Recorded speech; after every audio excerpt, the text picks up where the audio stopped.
Shucks, Tag. That sucks. I am finishing prepping to come on camera with you guys, and I read your comment. That hurt my feelings to read. And I didn't even have to deal with any of the stuff you had to deal with. Whew. That is painful. Well, you're in the right place. You're in the right place, Tag. And we got a good one tonight. You got a good, and hopefully this time, if you were on my previous stream, apologies if our communication was a little bit disjointed and weird. YouTube was being uh, very weird. It was showing me only some of y'all's comments, so I was responding to you with only part of the information, and it was creating a ton of confusion. I apologize for that. But let's go ahead and get things rolling. I'm ready, so we don't have to wait for this timer thing to finish. We can just come on camera and say, yo, welcome back to Game Therapy, friends. I pray that all of you had a better day than Tag had with his food. That just hurts, dude. All that food and resource and money wasted. I get that that hurts. 100%. What's up, Clem? What's up, Broken Super? Good to see you, man. Woo! We'll come back to the game in a minute. I want to greet everybody here, and then we'll jump into what's happening on screen behind me. Wow, that is rough, dude. Heart goes out to you. But you know what? Hey, you're getting stronger because of it, right? Let's find the, as my friend, my dear friend Colleen Schumacher, who runs a fantastic podcast that all of you should check out called Find the Fantastic. Let's find the fantastic. Let's find what's right with the scenario and try to make the most of it. Try to make the most of it. And then, Tag, I wore the right shirt for you tonight. Don't do it to me, Jesus. Did you have one of those don't do it to me, Jesus days? Is that one of the ones you had? Is that you right there with the food? That's you? And then, wow, right there. I'm sorry about that, man. Whew, what are you gonna do, Tag? So tonight we're gonna talk a bit about the topic for tonight is gonna be the six faces, your six faces of personality, which is gonna come right out of this book here. Also, for people who've been a friend of anything I've done on social media over the last probably 10 years, you have probably been bludgeoned to death with your six faces of personality. But if you're new around here and you're very interested about understanding your personality, understanding things about yourself, you're gonna get a awesome little mini crash course in it tonight. And then we're going to give you a place where you can go get more information, i.e. this book and our book challenge that we do, that we're doing. I've done the book challenge, some version of it, every year for the past couple of years. And this year we decided to really systemize it and make it a thing. I put some money into it so that it would actually be useful. Not useful, obviously it's useful, but be easier to engage for all of you. So we'll talk about how you can get on the book club if you're not already on that, and you can take part of our 52 book challenge and win some prizes at the end of the year. So yeah, we'll get into the wonderful things that are on page 17 of this book at some point tonight. I want to welcome everybody here. Tag's already said he needs game therapy tonight because his day was rough, as you can see in the comments. He told everybody what happened, and that is tough, man. You know, that's a really hard emotional thing to deal with, is wasting time and resource, man. It's hard, especially when you're not intending to waste it. You're trying to do the right thing and it goes wrong. That's tough, right? And so for anybody who's new here, because we've had a lot of new faces on the show as of late, as these things tend to go, just to kind of give you an idea of what game therapy is, right? This late night show that's designed to help leaders recover from the battles you face today, and really to equip you to make your future fights easier, right? So when you start your day tomorrow, you should automatically be in a better head and heart space than you were when you came to the show tonight. That's really what the show is designed to do. We do it a couple of different ways. I call it, a friend of mine named Kip kind of gave a name to what I've done on the internet. It's never really had a name before. But like the Roots said, they gave birth to a style but wouldn't give it a name. My friend gave my style a name, and it's called transformational entertainment. Right? And I love that term. It's awesome. It's kind of my markety way to say we're going to make you laugh, right? We're going to have some fun, but we're also going to encourage you and build you up before we get you out of here. All right. So if you're new around here, we're glad you're here. Hope you'll stick around. Hope you'll come back. If you're old around here, let's see what the old folks have to say. Clem says, "Amigo, what up, homie? Good to see you."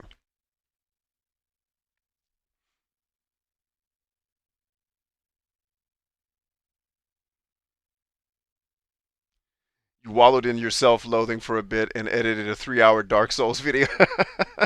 When you're hurting, just pile it on, huh?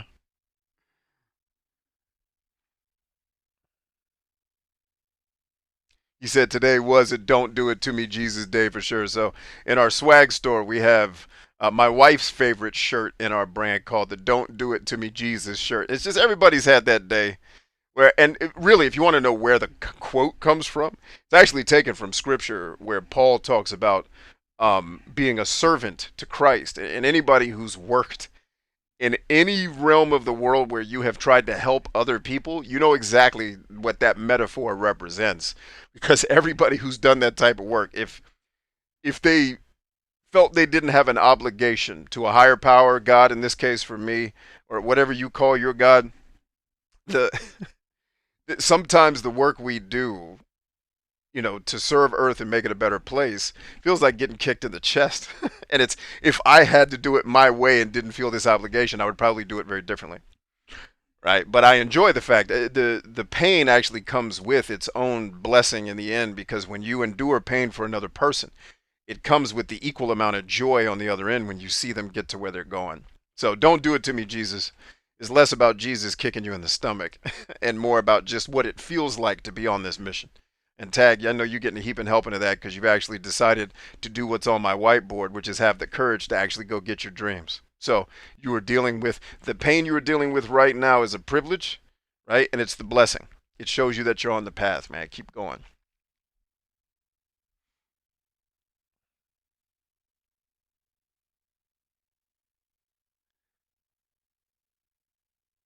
Tristan's in the house. What's up, homie? Yeah, especially with your food hurdles. And for the people listening to us talk, they don't understand. Oh, he just lost some food. No, no, no, no. You don't understand. This guy has food allergies and has to take care of business to take care of his body, and it's hard. And so for him to do all of that work to take care of his body and then lose it, that is the worst. That is what now. Okay, Chris. Now you know what I feel like when I play Japanese role-playing games that suck. That's the feeling. Like, fuck! I can't get this time back. That they just wasted talking about a stupid ass mana tree. That feeling. Except yours is way worse than me bitching about a video game. But, similar principles, different scales. Anyway, I am smelling the teriyaki coming out of my breath that I had for dinner. There will be a severe teeth brushing here shortly. And with that, why don't we go on and get into this show? What time is it? Is it time for me to get into some of our segments for the day? It is. On this day in history, we're going to start the show with this day, or start the game part of the show with this day in history. Does anybody know what happened today in history? Well, a lot of things did. But in 1888, this one's cool. I like this one.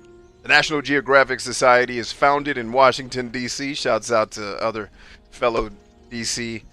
Born folks like me. For the increase and diffusion of geographic knowledge. National Geographic was founded to increase and diffuse geographical knowledge. And they're still going after it today. They're one of the few channels on social media that I actually follow, because they do some dope stuff from time to time. Clem says, losing any food hurts, man. Crew up, yeah, with a large, of course. Yeah, I'm the last of 6 in my crew, so I got you. I feel you, brother. Paula Abdul straight up now tell me was #1 on the charts. Hey, I remember that song. I was alive when that song came out, wasn't I? Wasn't that song in the 90s? Right? 80s? One of them. I used to have a crazy crush on Paula Abdul. I wanted to marry her ass when I was a kid. I remember saying to my mom, I'm marrying her. Damn it. Yeah, damn right, I'm marrying Paula. My mom's like, dude, she's my age. I don't give a damn, Mom. I'm marrying a lady that's your age, and she's gonna have to call you Mom. Paula Abdul's gonna call it. Now, Paula Abdul is not my mother's age, just for the record. Or, is she? She might be, actually. Yeah, she up there. It's like, yo, I'm marrying a lady that's my mom's age. I don't give a damn. She's gonna call you Mom, damn it. Get in here. It never happened, by the way. I also didn't make it into I was going to make it into the NFL, get famous, and then court Paula Abdul. I'm not even lying. Like, when I was a kid, I loved Paula Abdul. She was so fly, still is fly.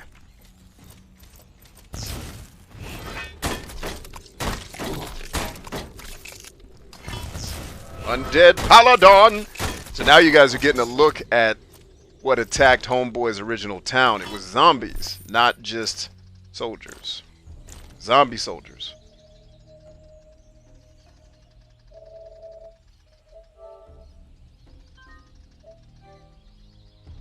Late 80s, I think. I was the same way, says Tristan. Yeah, man, Paula Abdul was bad, Jack. Because, like, you know, when I was, when music videos and stuff started, like, to be on TV, you had to meet the horrible beauty stereotypes that America has, which all suck. And so you rarely, like, Paula had curves, yo. It was one of the first women I ever saw that wasn't just, like, model skinny. Which, if you're model skinny and people are into that, love yourself. It just wasn't my thing. Like, that super slim, I need to not have any bumps so that the dress I got to wear on stage doesn't have any bumps. So, I guess men will want to wear it. I don't know. But, I don't understand the fashion world. It's not my thing. But, like, Paula Abdul was actually what we didn't have the word thick back then. I think that was a 90s thing. But she was the first person who was like, oh, women are allowed not to starve themselves to death. I like that. I like me a lady with a little bit of, little lovely lumpetry. You know, that was Paula Abdul, had the lovely lumpetry. We need to make that a phrase forever. A lovely lumpetry. Get this ass whooping, Paladin.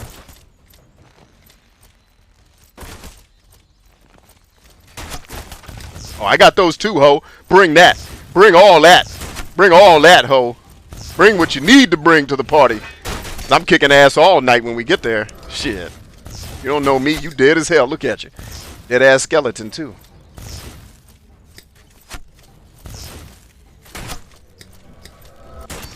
I'm getting my ass beat. Let's go back up the hill and see if these mages that didn't want to join me in the fisticuffs will actually come help. Looks like they're not gonna.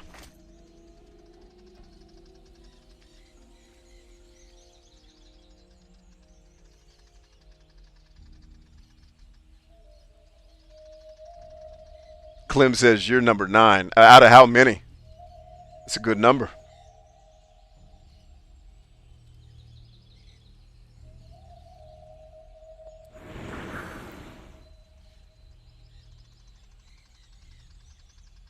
Yeah, no, I feel you, Clem. I feel you, man.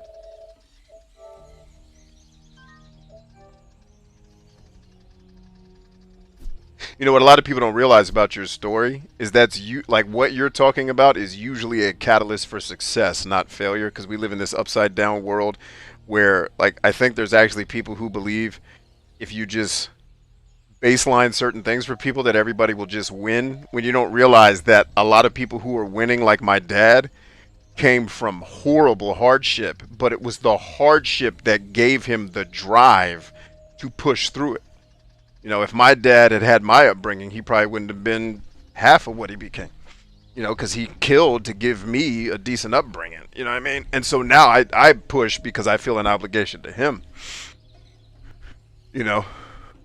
But yeah, like that story you're telling, Clem, is your secret superpower. The fact that you came from all that struggle makes you tougher in ways that, you know, take people like me way more years to develop because we don't see that kind of hardship as early as people like you do.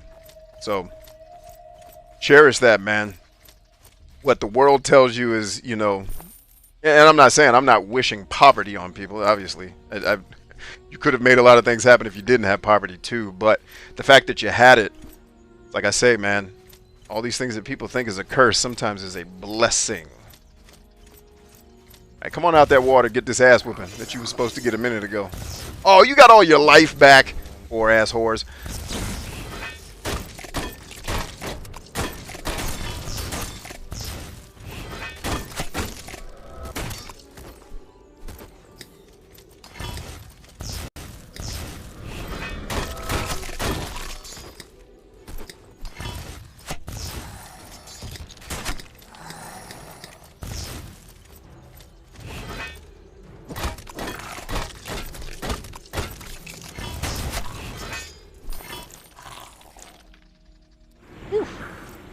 Cut that one closer than I would have liked. And I love that this game does not have that silly ass carry limit nonsense in it. Hallelujah. Game designers that actually love their players.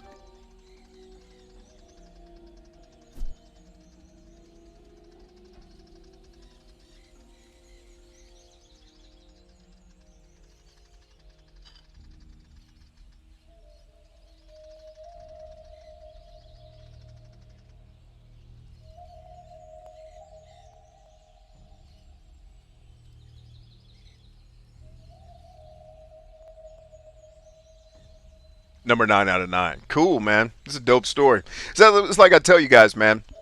That little story that Clem told, and this is why I jokingly rail at some of the things I do. Like Clem's story right there. Like I always tell everybody, human beings are all fascinating gods. If you just sit them down and listen to them, they will tell you the mysteries of the universe. I could listen to Clem tell that story for an hour and a half, easily, and be mesmerized by. So tell me more. You 9 kids? Damn, where did you sleep? How did you eat? Like, it's fascinating. So, like, if I can listen to Clem tell me cool stuff about his life, why in Christ's name am I listening to these shitty people in these video games talk? Sorry, I had to take another jab at video games. I'll shut up.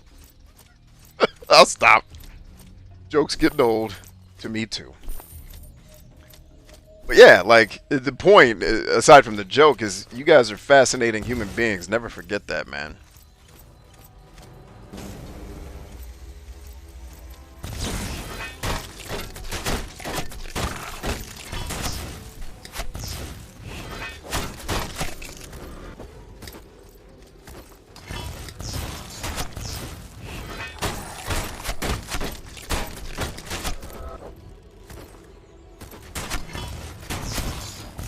Got him. Just needed the one. Just needed the one. Just needed the one, baby. All in there.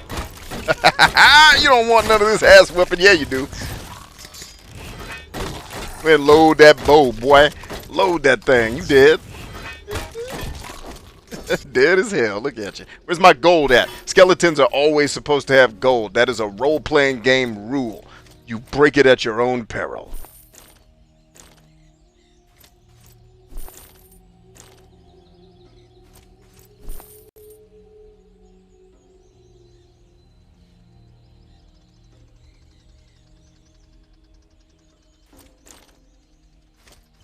Yeah, Clem, we're definitely brothers in that. I definitely did not grow up hungry, but no. I like literally earlier this year I stopped.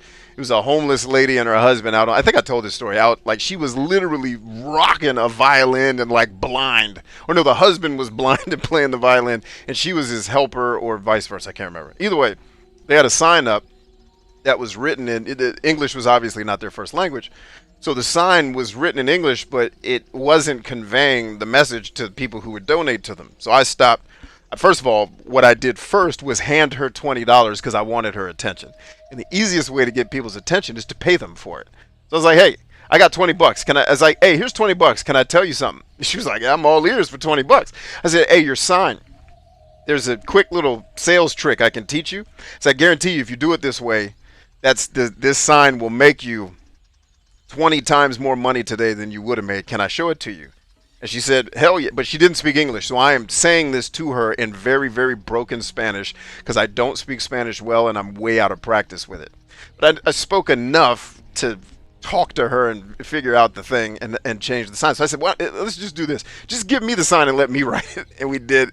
And then, but you know, like I'm the same way. Like I maybe it's because I never went without food. But I did go without emotional nourishment, which I don't know which one's worse, which one's better. I don't care. It doesn't matter. Probably the same. So, like, I may not see somebody starving physically. Like, I'm always going to want to help. But it's like, I know that's starving because I felt the emotional side of it. You know, you get abandoned by enough people who call themselves, you know, family, you know, or not treated well by them. It'll feel like starving too. You know, and then if you topple that on top of people who ain't got enough food, Jesus. I don't know if I'd want to deal with both. In fact, I know I wouldn't. I didn't want to deal with the first one. But I say all that to say I can relate to you, bro.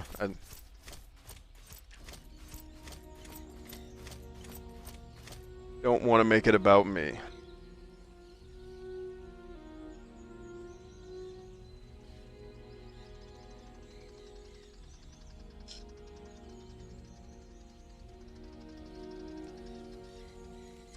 Alright, let's see how many more of these skeletrons are going to jump out of the water and try to kill people.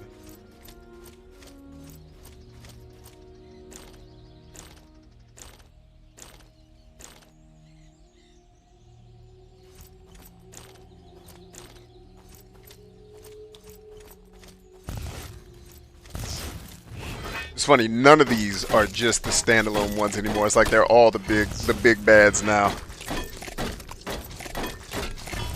It's funny, that's like the strongest monster in the game too. That little turtle takes a licking.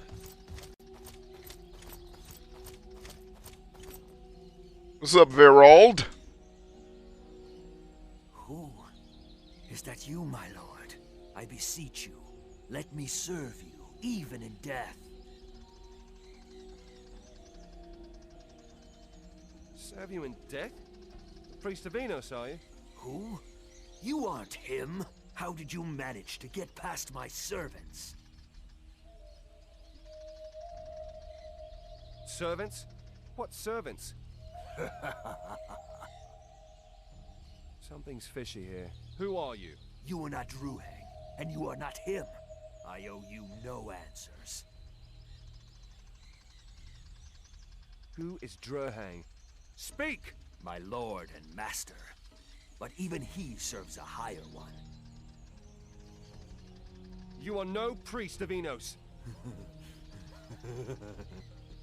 What is it you're clasping in your hands? Show me!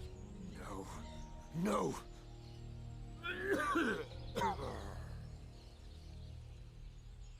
I just take what he's grasping. Ah, I got my statue of Beliar. Yeah, we did. Work. Ooh. Yes, all of the things. All right, Tristan says, so that brings up a question I often ponder. I grew up privileged, my kids even more so. How do I raise them to recognize how privileged they are and not take it for granted? Anybody else want to take a crack at that? I'll give you some of the stuff that I do, but I'd love to hear from the audience on that question. I think it's a great question. Because I think it's an important question that all parents should be thinking about is as we build these empires that inevitably make us wealthy and healthy, wealthier, and sexier. You know, this the kind of the mantra that I've been talking with all of you about is building your empire, your world. How do we raise our kids in that? And if, you know, our kids don't encounter the hardships that made us great, how do we create something simulated for them so that they can still generate the greatness even if they don't have the hardship, or at least don't have the hardship exactly the same way that we had it, so to speak. Druhang. Ooh, I probably should not have done this because I don't know if I can make this other jump. Ooh, barely. I think if I go on the water, that's a wrap. I don't remember for sure, but I don't want to test it either.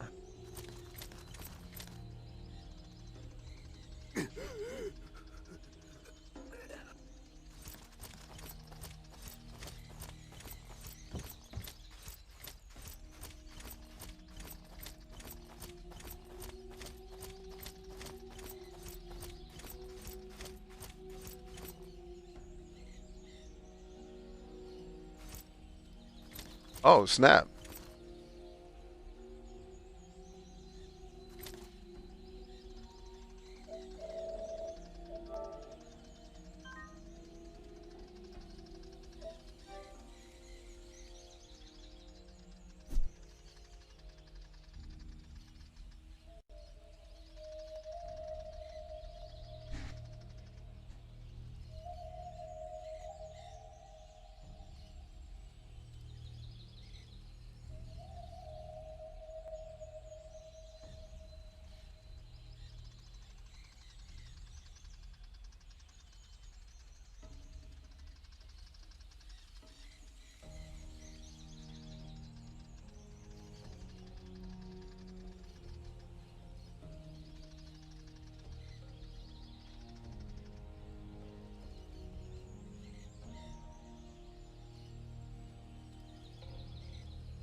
Tag says, and I think this is a response to Tristan's question.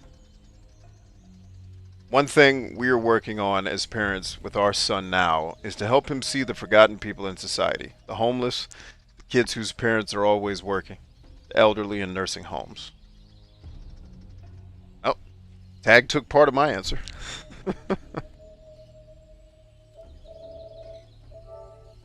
Good stuff, Tag. Good one.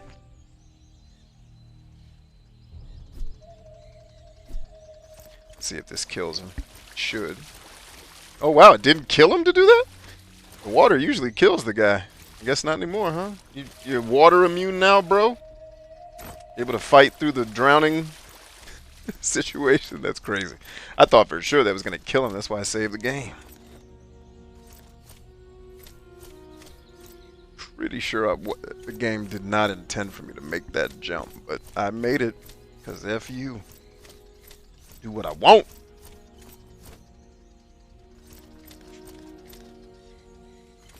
Okay, it's like there's got to be some more of them snappers or something around here.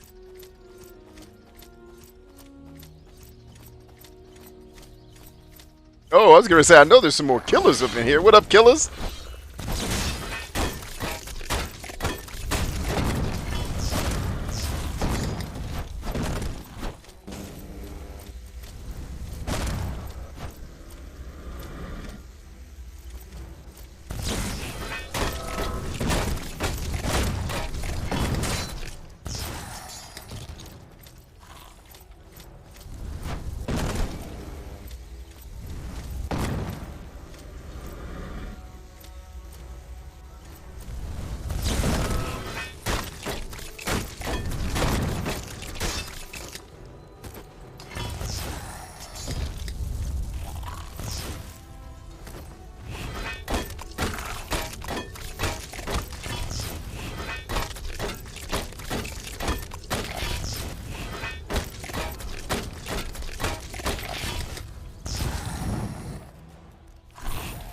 Good killing.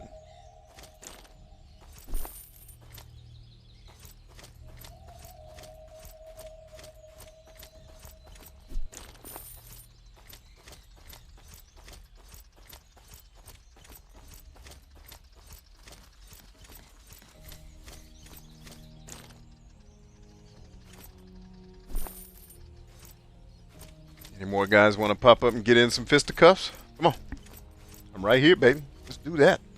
Let's get these fisticuffs started. Alright, I think we got all the fisticuffs from the undead.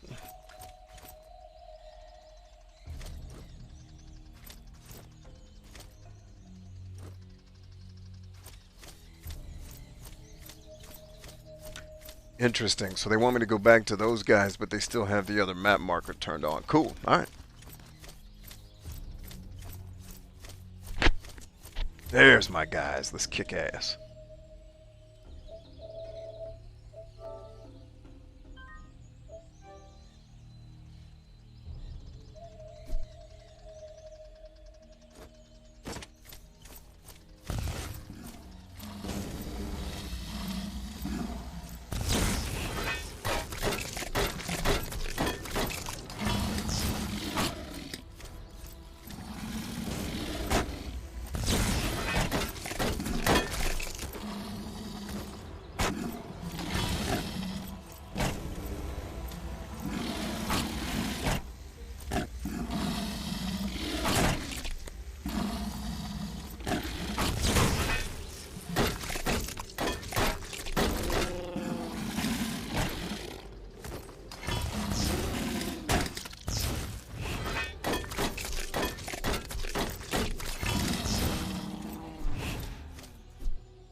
Getting sloppy in my combat, man. I gotta step my game up.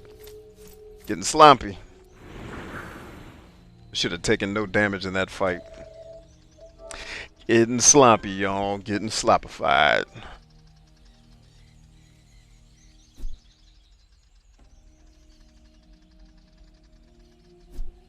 Yeah, so Tristan, I think Tag gave a perfect answer. The only thing I would say to kind of reinforce it is just, I had the similar question when I was bringing up my kids. Like, I came from quite a bit more privilege than my dad came from. My kids are seeing things faster than I saw it with my dad.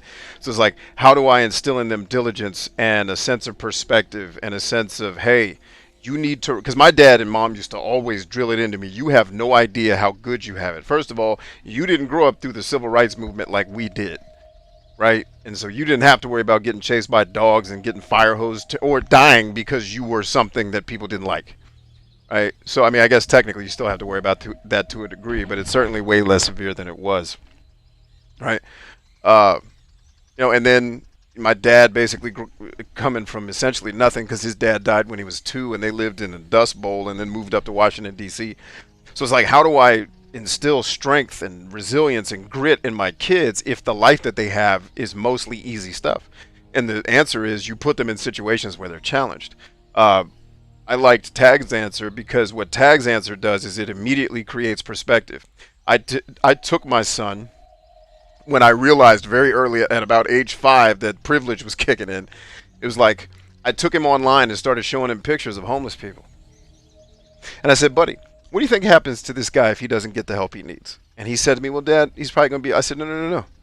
And he answered me, and I said, yeah, those are all true. I said, and you know what else happens? This person will eventually die. Right? If they don't find a way to help themselves or get someone that can help them out of the stuff that's preventing them from helping themselves. And then I think within a month or so, I put a little, it just took me and him, I got my rucksack filled with food that we made. We just bought food and made sandwiches and stuff. Put a rucksack on our back and went to DC and just started feeding homeless who stayed in places. And a lot of these homeless people I knew personally because I had dealt with them in a previous business. A couple of them were what I would call informants. Like people that keep an eye on things that are happening and they don't have a security uniform on, but they can inform me about things that are happening without the public knowing that they're being surveilled. Right? So if a thief is coming in to steal one of my customers' purses, I'm probably going to find out about it before the thief succeeds. Right? That type of stuff. So I felt a specific bond with those people. But my son immediately got to see, oh, Dad. And he would ask me questions like, so, Dad, when does he get to go home? This is his home. And you would see his eyes get big like, wait, he lives here? Like, and then so immediately he goes into the cognitive dissonance of, wait a minute, these two realities can't be real. This guy lives with leaves in his hair on a bench, and we live in a bed where there's heat and food. And then he starts to put it together. How does this happen? So you give your kids perspective. My dad used to, I won't tell you where my dad took me. It scared the shit out of me. But, like my dad used to do the same shit. Like I remember one time, we drove past a chain gang. My dad's like, you see them cats out there? I said, yeah, Pop. He said, stay your ass in school if you don't want to be with them. I was like, oh, shit, I got to go to school. I don't want to do that. No. Like that, that's the deal, man. It's about giving the kids perspective, because privilege is nothing but really a state, right? So if you can put them in a state that's not privileged, they very quickly can make the distinction between how great my life is versus how terrible other people might have it. And then it creates, so you get perspective, and then perspective always creates empathy. It's why on these shows I ask you guys a million questions about, why do you like this game? Why do you like Dark Souls when I hate it so much? It's not to judge you. It's not to make you justify what you love. It's to understand you, because understanding more about you gives me more empathy and more love for you. Like, and then eventually I can start to see things from your perspective. Like, okay, I can see how you love this. This is cool. I'm learning. And that's how people come together, man. We should do that more often. Ask each other about our beliefs instead of yelling at each other about how wrong they are. Let's talk about how you landed on it.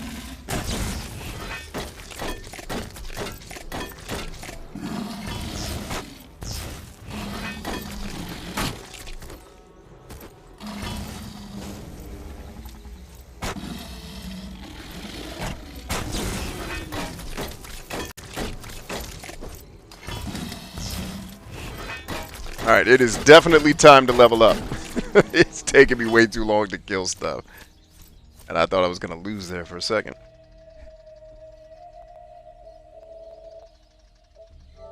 Dom says, your pops is old school. Yeah, well, he was born in 1931, so He might be a little old school. Like when he was, you know, passing and in hospitals and shit. Like I used to have to go to the hospital, and I'd have to tell some of the doctors, like, "Can you please get him?" I said, "Lady, he was born in 1931 and has Alzheimer's. Your speech about fucking inclusivity is not going to work here. Help him or get a fucking man to come down here and do it. Either deal with the fact that he's going to be a pain in the ass or get a man to do it. Like, make this shit easy on everybody. Don't call me from home because you're sensitive." Hey, this dude is literally, he was born in 1931 so he passed in 2017. That would have been 2016 when I was having that conversation. Like, yo, like 1931 is a whole separate universe than 2016. Fuck out of here with your new age goddamn morality that you just made up last week and everybody's now got to acquiesce to it. Like, give him a second. He's old. You know, and I'm not justifying the things my dad was doing is right. They were wrong. But what I was saying was you're trying to get him to understand inclusivity when he's dying and he's 100, 1,000 years old and he comes from a planet where none of the shit you're bitching about existed. So, like, stop being emotional and solve the fucking problem. This was my point. Like, I get it. He's wrong. So either get somebody in here who can deal with it or you deal with it. So I'll be grown-ups here.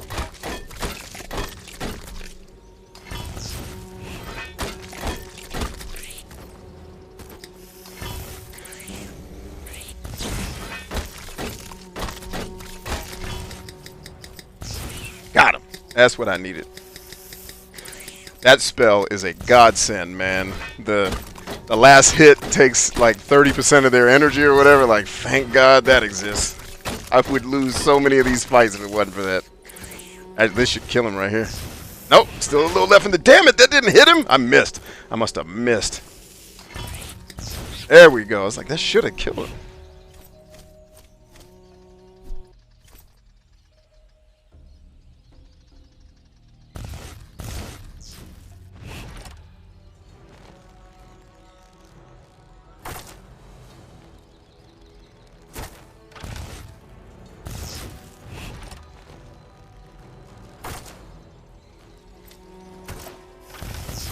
Am I missing this thing, or am I targeting the wrong enemy?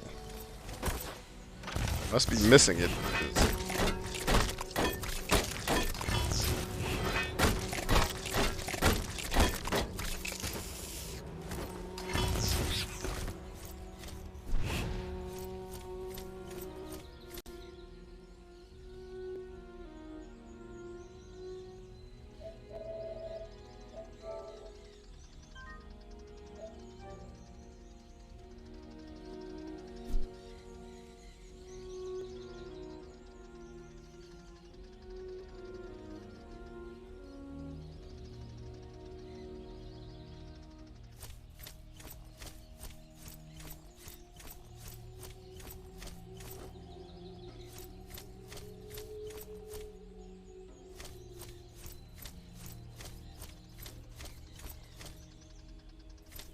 I see that thing smoking up the hill. I see it. Ain't nobody dumb. I know what that is. It's about caution. Yeah, you damn right, caution. A wolf the size of a damn Winnebago is about to come down that hill. I saw it moving around. There you go. I see it. Let me get this ass whipping, Shadow Beast. Me and you, baby. Me and you. Damn, he is fast.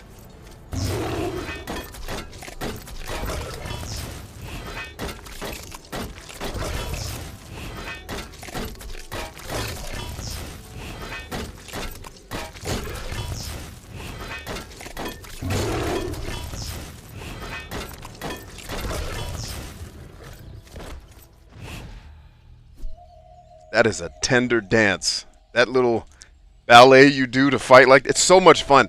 The programmers who made the combat system in this game, can y'all please make more stuff? Can you teach Hideo Kojima how to make an action game too while you're at it?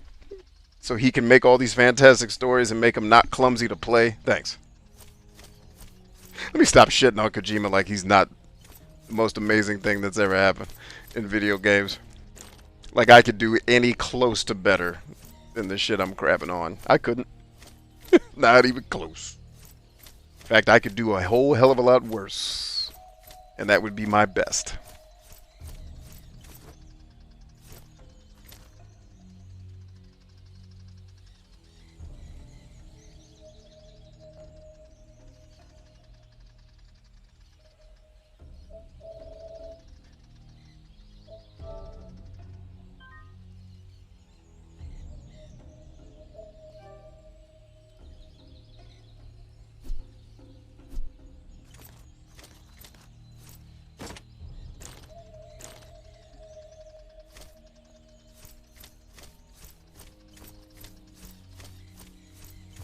Hey, Billy! That shit scared me for real. Holy crap, dude. That scared the nonsense out of me.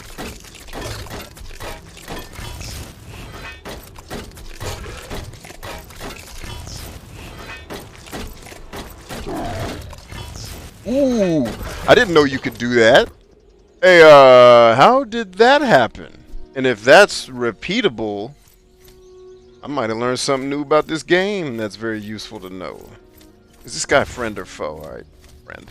Good. At least I think he's a friend.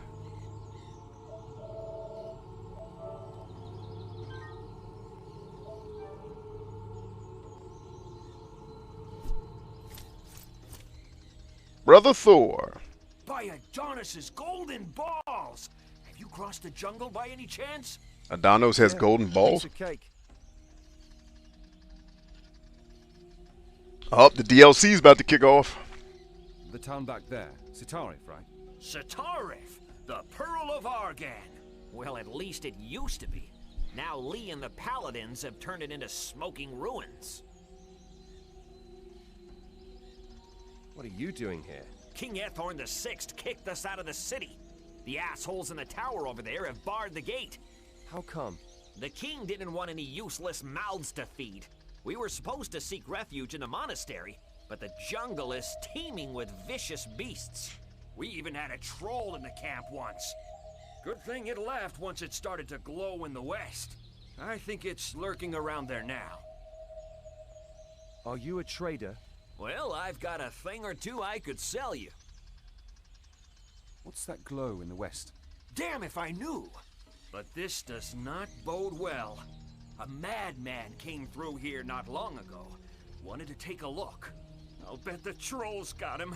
Or worse. Or worse. This madman. Madman. Did he wear an eye patch? That he did, stranger. That he did. What's wrong? Does he owe you some gold? No, a whole lot more.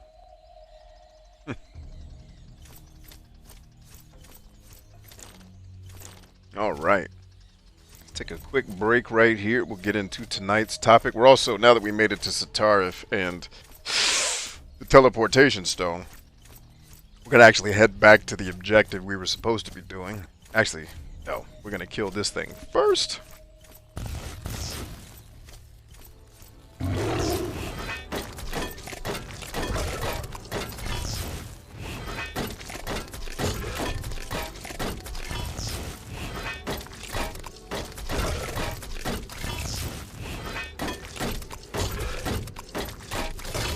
Hey Ursula, I've been meaning to ask this and then I always end up forgetting to do it on stream. Are you interested in Metroid Dread being streamed here? Because I know you love Metroid about as much as I do. Which you're the only other person I've ever met who loves Metroid about as much as me. Everybody loves Super Metroid. I'm like, Super Metroid's great. I just love regular old Metroid, man. I don't need all that grappling hooks and shit. I just want to go find cool shit and kill. But I do love Super Metroid too, let's not get it twisted here. Just love the old regular Metroid more. Tag says, oh boy, I am. Zero Mission is the best though. Yeah, I gotta own Zero Mission, and then once I own Zero Mission, I've got the device to play it on. That's for in fact, I have, I think, no less than 3 devices that would play Zero Mission in this house.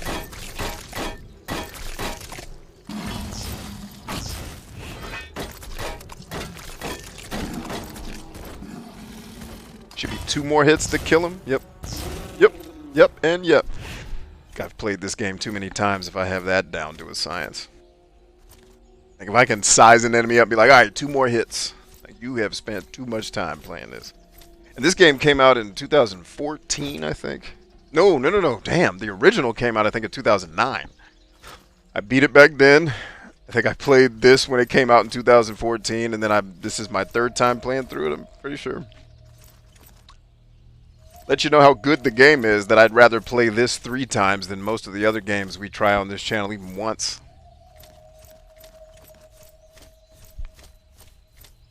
Kaz says, I greatly prefer Axiom Verge to both. You and I are brothers from another mother. I agree, Kaz.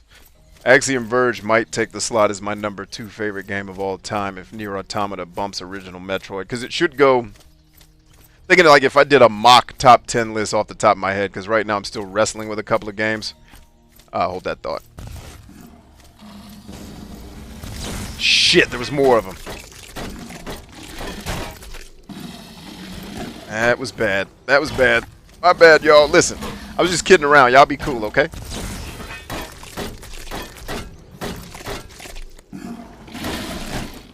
How did that not kill him? Oh, come on, man. What do you want from me?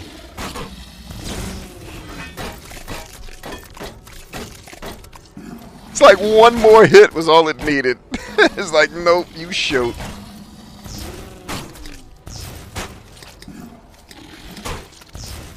Like, just give me 1 hit, please. Damn it, man. You're too fast. I gotta get my agility up. It is far too low. I'm just walking backwards to things I don't know are back there. It could be totally other enemies back there getting ready to light my ass up. But I don't really have a choice because what's in front of me is a bigger threat. Ugh. Focus on the threat you can see.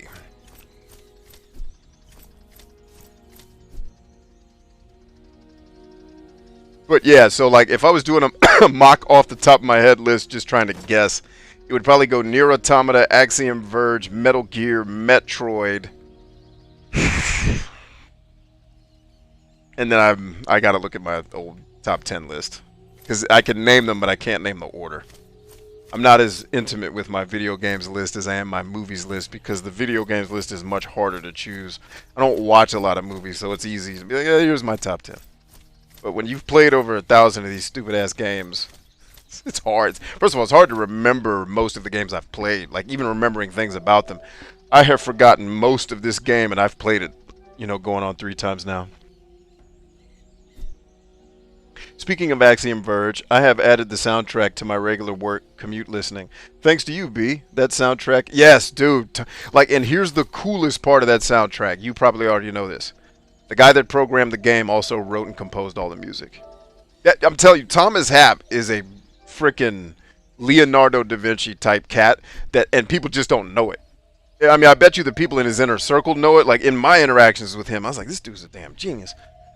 But it's like, he did the game, the artwork, the level design, the balancing, the controls. And then, like, as I was going through everything, getting ready to do my review, I was like, let me look up who did the soundtrack for him. He probably got, like, a third-party company. It's like, oh, no. Entire soundtrack written and composed by Tom. I'm like, this dude's a fucking badass musician, too? Fuck this guy. Like, you're not supposed to be awesome at this many things at once. Like, even the Minecraft guys had to get a dude to play the music. You know, I was not fun. You know, I say that jokingly. I got a lot of love for Thomas, but yeah, like he composed that, and not just that the music is dope; it is well produced. That blew me away. Like, shit, I was a musician that made worse music than this guy. Like, shit. I don't know if I'm allowed to call myself that anymore. Damn.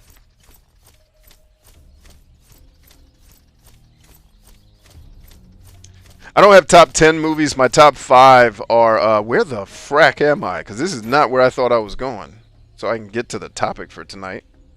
Alright, I guess I'm technically heading in the right direction, right? Yeah, that's the beach. Oh, I just missed a spot.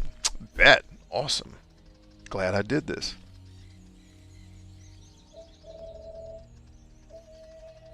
Ursula says, I'm waiting for you to get Contra. Ursula, we played Contra on the stream. What are you talking about? Now, obviously don't expect you to be here every time I turn the camera on.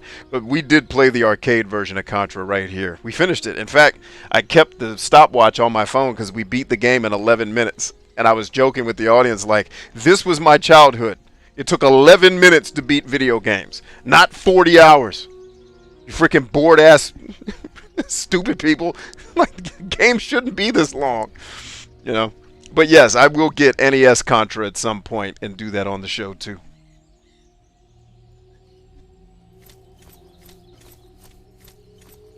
Are these trolls friendly or Oh, I remember fighting all the trolls in this game. This part's cool. Woo, woo, easy, easy. One down.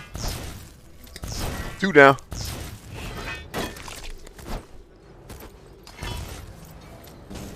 Come on, give me a 2. Give me a 2. Ah! Damn, I didn't think it was going to come out of its swing, and that was nice. Good fighting, dude. Way to fight. Proud of you for that, man. I don't mind getting punched in the mouth when it's skilled. Like, you know, if I'm in the fight with this dude and he throw a good punch, then that's all right. Respect.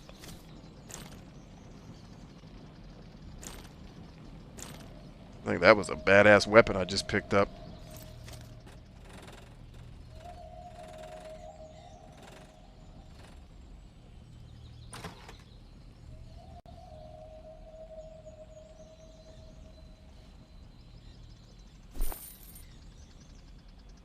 Ursula says, I missed it. I'm going to cry. I will still do a regular Contra playthrough because be rest assured, arcade Contra is not quite as good as the Contra you're talking about. Like the NES Contra is actually better than the arcade in every category except graphics and sound. Like it plays better, it controls the NES plays, it controls better. It's now the arcade version is easier. Like you do not need a 30 live code with the arcade version. You can totally make out without it. The NES version's longer and harder, but plays better.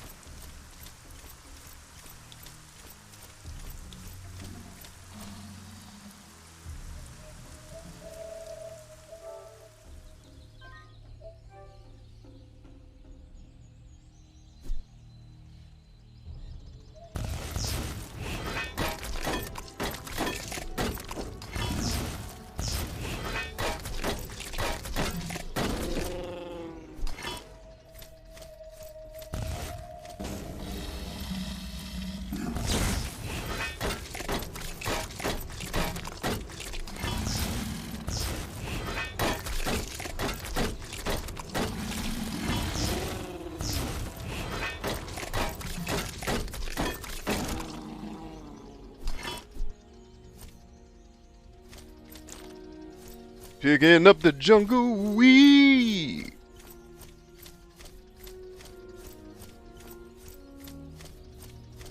It's funny, you can see assets repeat themselves in this game. Like this rock is in like 3 other places, I think, in that exact configuration. It's like, hey man, don't overdo it with your game. Just make it work. It ain't got to be fancy. Oh, yes! 15 out of 30. Excellent. I can't remember if those are the hardest to find or the statues. I remember finishing the game and then having to go clean up finding statues at some point. Back the last time I got all the trophies. Ah, that was where this road went. Except I broke the other way and went around. I got it. I got it. Cool. Cool. Cool, cool. Beeb, do you ever find it takes twice as long as the estimated time when you render a video, ETA? 2 hours and 30 minutes. Yeah, sure. I maxed out 32 gigabytes of RAM too. My GPU. No, I haven't had anything take 2 hours to render. I think my longest renders take maybe 10, 15 minutes. But I have like the second from the top of the line possible GPU. I don't have a ton of RAM, but the RAM is more for you're working in the interface and moving all the different pieces around. That GPU kicks in. And correct me if I'm wrong, but I'm pretty sure the GPU is controlling the actual rendering part. And if it's slower, your GPU is not up to the task of going faster, I believe. The RAM is more for when you're working inside of Adobe to move things around. It's reading and rendering the videos that you're working with. The actual rendering it into a movie, I believe, is mostly on the GPU. Could be wrong on that. But when I used to be educated in things like video editing, I knew those things. But I will say sometimes it can get hung up on what looks like the final wrapping the package where it did all of this. Like I've seen some of my videos where I've rendered them and it'll just sit there looking like it's complete and take an extra minute or two. And then when it's done that, pausing it and then restarting the render sometimes has fixed it. So you might want to try that out if you're experiencing that. But, you know, the other truth is I mostly have editors that help me with editing stuff, so I don't do much of it at all anymore. And most of, like, if you've seen, like, my TikTok clips are about the only things I've edited, but that stuff, it's 9 seconds long, so it's not usually a big, long, like, Let's Play or something like that.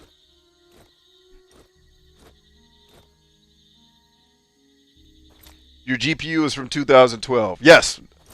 You could basically go get a damn Chromebook from Best Buy that'll render your videos faster than that shit.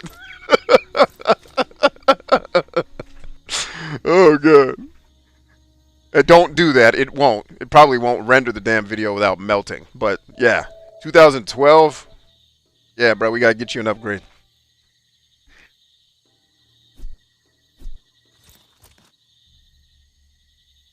Hathon. Actually, doesn't Hathon help us all the way to the end of the game, if I'm not mistaken? You found something. I can feel it. Or maybe not. I found a dying priest of Enos in a wreck. He had this. Adonis, help us! No priest of Enos would ever touch that. Oh, That's no! what I thought. It's a statue of Beliar, isn't it? Quick, put it on the shrine. We need to destroy it. Okay, I don't want to do that at all. I want to party. Start a new save here just in case I butcher something.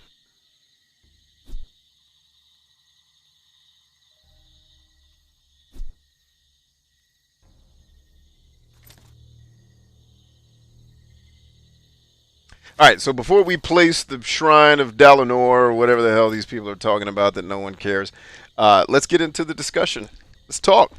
Let's chat, friends. Get into it. Let's talk about the 6 faces of personality, and I'm going to rely on the audience for tonight's talk because most of the people here can tell me. Let's see who's going to be first in the comments to tell me. What are the 6 faces of personality that I'm going to say today? The answers are in your bookly. The answers are in your weekly book, your book of the week, from the Bryant Chambers book list. Which, if you're not on the book list, I believe it's what's up. Oh, no, it's not that one, is it? Is it this one? There you go. There you go.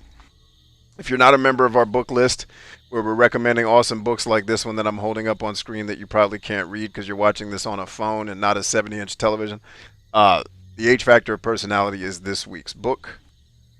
But, yeah, so we're going to talk about what are your 6 faces of personality and why do you care, right? And how does knowing this, how can knowing this information actually help you?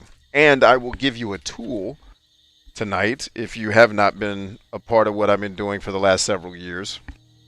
I'll give you a tool that will let you dig deeper into your 6 faces of personality and tell you more about yourself. And why does knowing more about ourselves matter? I'll tell you why. Most of the people I run into in the world are wildly not self-aware. And because they're not self-aware, they don't realize that all of us have been conditioned and programmed to make decisions in a certain way. And those programs are usually based upon previous experience and expectations and desires that we have now. Right? And so we develop methods of thinking and behavior over time that become habitual. Right? And so a lot of your behaviors by the time you get well into your adulthood are oftentimes you just running on autopilot. And you may not even understand why you do certain things. Like, why do I get annoyed when fill in the blank thing? Well, if you had more knowledge about your personality and how your personality can actually be tied back to your genetics, like the computer code that makes you a human. If you can know more about those things, you can know why you feel the way you do when you feel it. Like, why do I hurt more when I know I've hurt somebody's feelings than a different person who doesn't get bothered by that. Like, I cannot hurt people's feelings. And like, if I hurt somebody's feelings, it fucks me up really bad. Why? Because I know other people in my own life, even people that I love, that they hurt people's feelings all the time and it doesn't even bother them. They're like, yeah, just love me or leave me alone. It's how I am. Why are we different? And if we know why we're different, we can learn how to empathize with each other. More importantly for you, if you can understand what drives you and what makes you you, you can make better decisions about your life that bring you more happiness, right? And that I was just saying, you can text books to 833-576-2460 if you want to join my book list. But if you know more about you, you can be better at making decisions that ultimately lead to fulfillment, joy, and happiness. The less you know about you, and it goes back to what we learned in the Art of War, which has not been a book of the week yet, but trust me, it's coming. The person that knows themselves and knows their enemy will not have to fear the outcome of 100 engagements. Well, if you take that out of the context of warfare and put it into the context of life, if you know yourself and you know people and you know problems intimately and why those problems are the way they are, you really can't ever have lingering failure. You can have moments of failing to do something you're trying to do, but you will never inevitably fail because you'll know how to make the decisions that get you to where you want to be, right? And so I'll tell you, like, a lot of what I see tears people in their relationships apart is almost every person I've worked with that has relationship challenges, and we all have relationship challenges, but where they get severe enough to where you want to bring somebody in to help you out, what they discover with me is, oh, there was a lot about me I didn't know, and I didn't know how to articulate that and express my needs. So expecting my other person in this equation to just figure that out and act accordingly was unfair. Like, yeah, if you had been more self-aware, you could have been better at educating your other half, and thus avoiding some of the conflicts that inevitably come up in a relationship, a marriage, or what have you. And it doesn't just have to be marriage, it can be in any of your relationships, right? So if you want to be, happily married guy, self-awareness is not one of the things you can neglect. Because if you don't know you and you take your crazy into a relationship, and we all have crazy, I'm not making fun of anybody. Like, you're going to have not knowledge of why things are going wrong at times because you don't even know why you're hurting.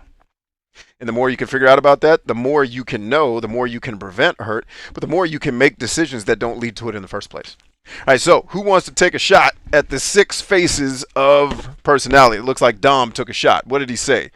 He says honesty and humility. Right, that's the first one. Emotionality. Yes, that's the second one. Extroversion. Yes, you are batting 1,000, Dom. Agreeableness. Yes, that's number 4. What's 5 and 6? C is conscientiousness for 5, and O is openness to experience. You're 100% correct. Dom gets the prize, y'all. I don't know what the prize is, but send him one. Yeah, Ryan writes $100 on a brick. Hey, throw it through his window too, Ryan. While you're at it, that's how we do it on this show. Just no respect or regard for our audience. The the tagline for this show should be game therapy. Fuck them. Oh God, I don't care if y'all think that's funny. I do. Oh God, you guys have no idea how much off camera, because you don't get to see all of my personality. You do not understand how much of every day I spend making myself laugh, and the power and the joy and the healing that brings to your life. Because on camera, a lot of times I come across as very serious when I'm not doing game therapy stuff, and very deliberate and very like assertive and hard and cold. It's like, but in my day-to-day life, I'm not trying to fight for people's lives, which is why I'm like that in that space. I'm having fun with my kids or hanging with my wife. I mean, you saw she came in the room. Like, I spend so much of my day just telling myself jokes that I am the only person who thinks they're funny. And that's cool because I'm the only paying member of the audience. And it just like, oh, God. If I was the audience, I would be the funniest person in the world. But I'm not the audience, so oh well. I'm not the funniest person in the world, unfortunately. Pretty sure that's like Bill Burr right now or Dave Chappelle.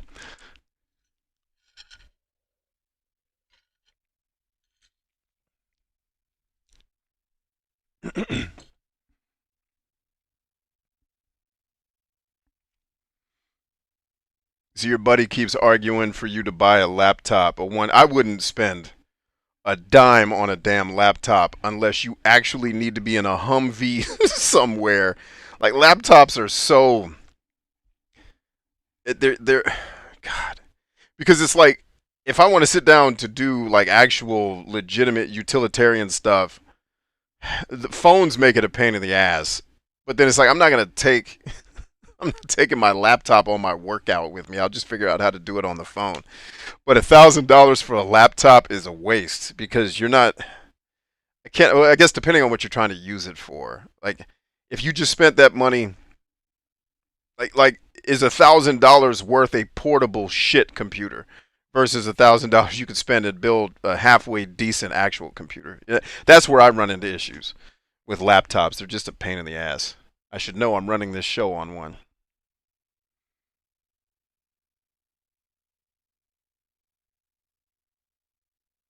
Yeah, Ryan just finished. Yeah. Exactly, Ryan. Thank you. Dom says, "Yo, I'm crying. Game therapy. Fuck 'em." that's that's been my kind of joking attitude when I started doing like especially video media because it was very different from coming from the world where you built websites and you wrote things down. And it was just when I started doing video media, the responses to stuff immediately told me, okay, a lot of the people consuming this shit are adult ass children. They're 12-year-olds in 40-year-old bodies, which I didn't realize how many of those people are in the world. There's way too many. So it was just like, I don't, like, all of the social shit that has to go into making a video palatable for an audience. I knew I had none of those characteristics. So it's like the only way my shit will work if I do a show is if I'm just 100%, a facet of me. I can't be my whole self here because, there's not enough circumstances to see all the facets of my personality. But if I'm just 100% me, that will probably never go viral. But there will be people who are like me who will like that shit, and they'll always want to be a part of it. If I'm good, if I suck, then I suck, and we'll move on. But then inevitably I ended up not only proving that, yes, if you just do your thing, you will attract people.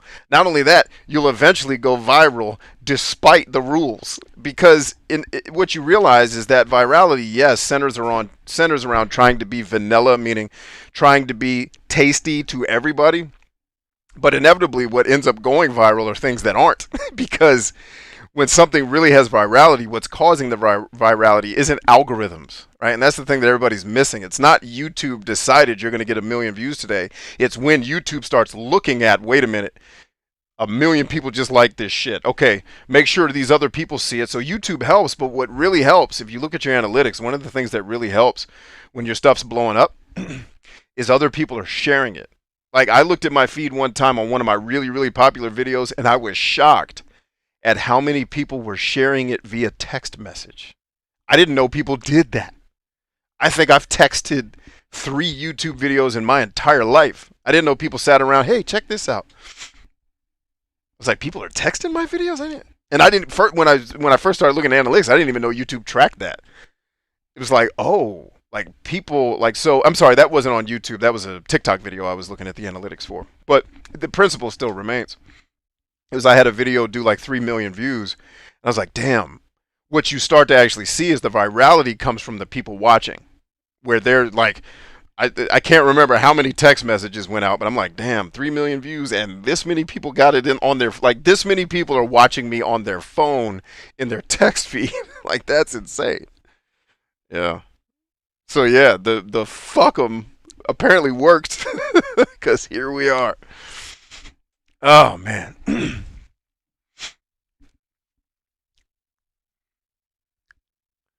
Cass says, I have a laptop with barely good enough graphics and barely good enough CPU. I want to upgrade to one that at least... Yeah, see, that's the challenge. It's like, I like the idea of a laptop because I can grab it and go lay in my bed, but then it's the price differential between that and my phone, and is the utility that much more useful than my phone? And the answer is always no, because like I've edited entire shows in the past laying in bed using an editor app on my phone. Like including, like, you guys have seen some of my videos where there's two videos, one's my face, the other one's the game. Like, I did all of those cuts, all the cropping, straight up 2-finger tapping. And in some cases it's faster than dealing with Adobe. So I was like, I don't even need my damn computer. I can do all this shit on my phone. So that goes back to your question too, Chris. Like, do you have this issue, Brian? Not really, because I don't really render that many videos anymore. And when I do, a lot of times I'm just doing it on my phone. I don't even. Like, sometimes if I'm in my office, I'll do it on Adobe because it is faster to work in a bigger workspace than trying to finger tap it. But yeah.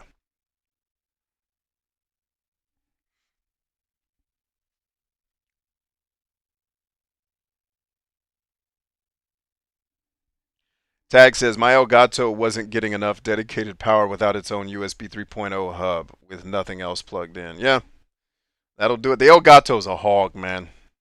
It hogs like, it's just, I don't want to say their product is shittily made because I don't know that they could make it better. I don't know enough about what's, how these motherboards are built or why they have to draw as much power as they do to do the, like, I mean, it's rendering video, so it's got to have something in there that's doing something. But I don't know why it has to suck so bad. I don't know if it's just this is the best they can do and we just need to be grateful, or they're just selling us a cheap product they shit out of China because they don't want to actually make it good, but they basically have a monopoly, so fuck the customers. I don't know.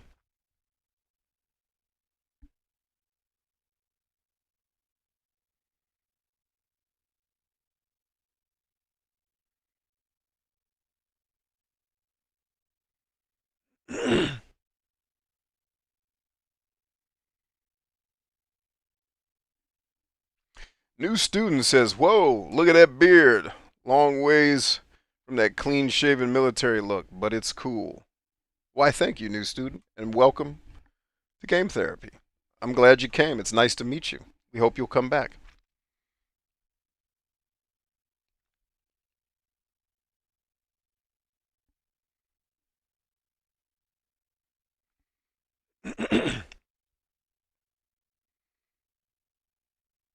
Yeah, good point, Ryan. 7-inch Windows tablet, $140. Easy money. That's why it's always hard for me to think of buying laptops because they're just overpriced for what they are.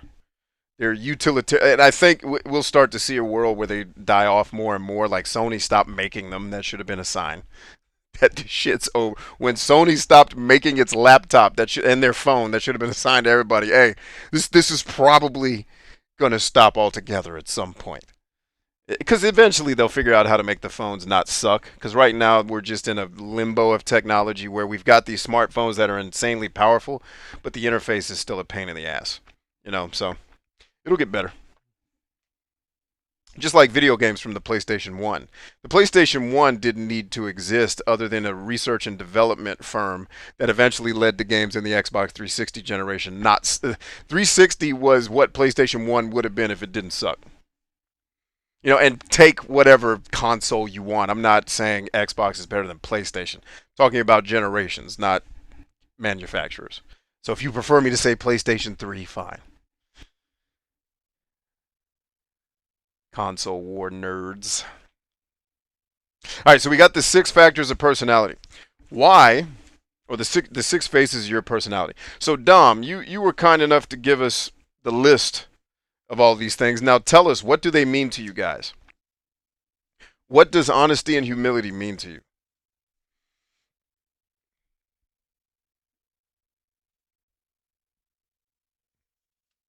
And based on these 6 faces of personality, hopefully everybody saw what Dom wrote. I'll repeat it. So your 6 faces of personality are honesty and humility, and I love that they pick words that kind of tell you what the trait is without a whole lot of explanation. So, how honest and humble are you? How emotional are you? And so, in the emotionality world, you're going to deal with things like, if you took the Big 5 test, emotionality and neuroticism would be kind of connected. They're not the same. The tests are different, but they do similar things. Right, so you think of people who are more dependent on others. You think of people who are higher in anxiety, right? People who are higher in fearfulness. These are folks that are going to be more neurotic or more emotional, right? And then you have extroversion.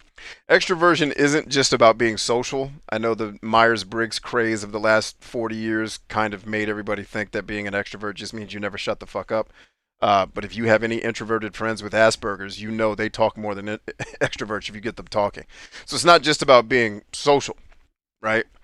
Extroversion is really more the converse or the complement to neuroticism. So if you think of neuroticism as a negatively charged battery, someone who's going to focus on the problem, someone who's going to focus on what can go wrong, not in a bad way, but in a, hey, let's prepare the village for the impending attack, versus the extrovert who's going to be a positively charged battery. They're going to have more confidence, more assertion, more self-love, right? It's going to be easier for them to do that. And yes, that person will probably be a little bit more social. But the social aspect, I think, is actually a byproduct of extroversion, not extroversion itself, if that makes any sense. Right? And then agreeableness. How do you get along with others? My favorite trait in agreeableness is flexibility, which can be also construed as adaptability, which is a necessary survival trait. Right? We got conscientiousness.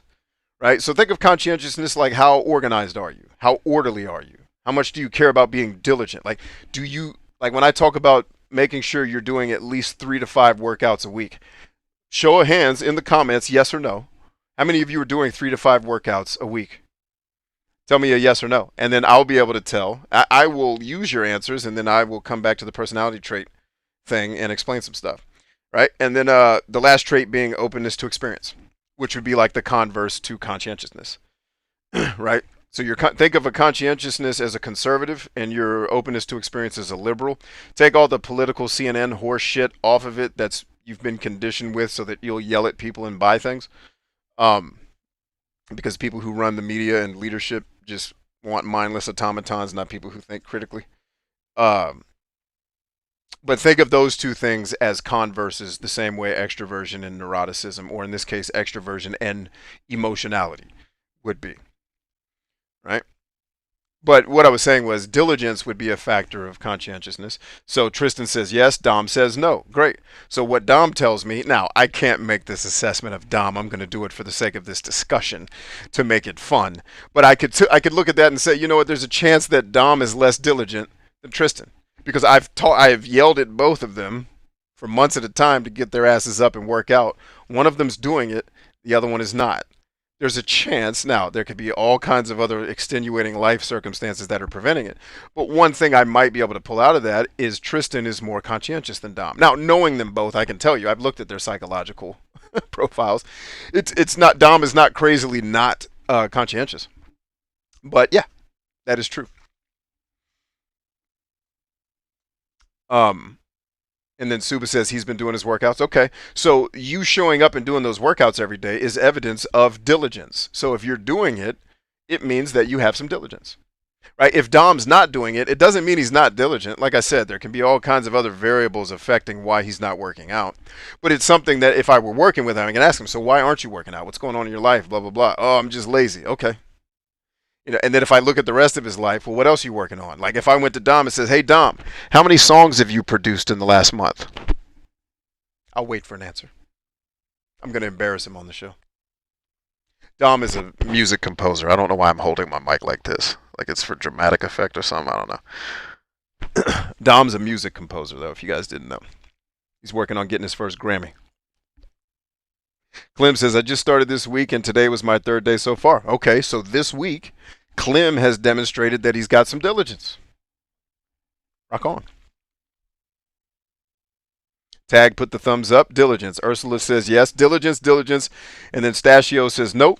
Again, doesn't mean he's not diligent. It may mean that he hates his health. He might not want to be in shape. He might want to die at, I don't know his age.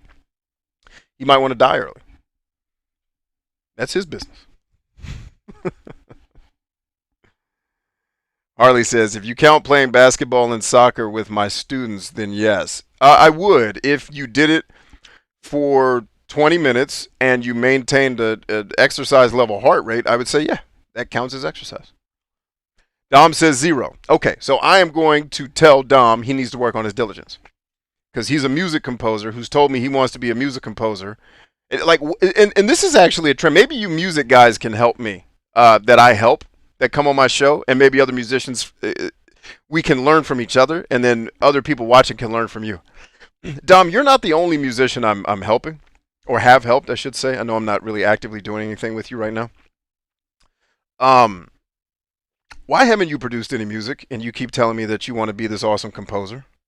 And because it's something I see. Now, I think I know the answer to it, but I want him to talk through it for the sake of, him going through the process and the audience benefiting from it. Why haven't you produced any music? And quite a few of the musicians I've helped, and I'll even include Chris, because Chris would be included in this, except the difference between Chris, Dom, and another guy I won't mention because he's not here and I don't want to talk about him when he's not here to defend himself. Chris is the only one doing the work. Why? And yes, I'm putting you on the spot. Because I care about you and I want to see you win. All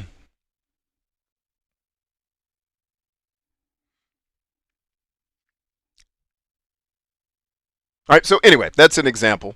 I'm just using this second here to try to push Dom to eventually become fucking Beethoven, which is what he's supposed to be. Now, he could also come back and be like, hey, bitch ass, my house burnt down. It could totally be a real issue why he hasn't made music. But I'm going to guess if he's on my YouTube stream, his house didn't burn down.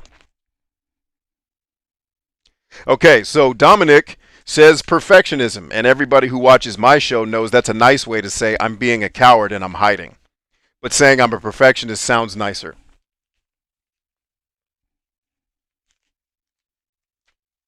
Now, Dom is not a coward. He's a warrior. Why is he behaving like one? Anybody else want to answer that?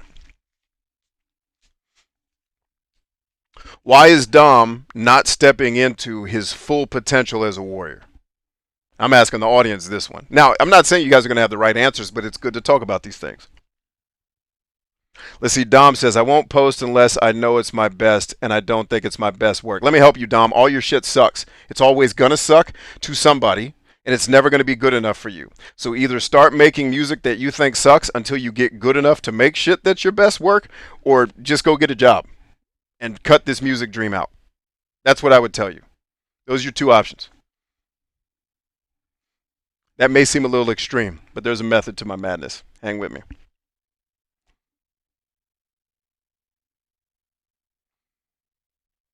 Stachio says, I get at least 30 minutes of physical activity every day while I work. So then your answer should have been yes.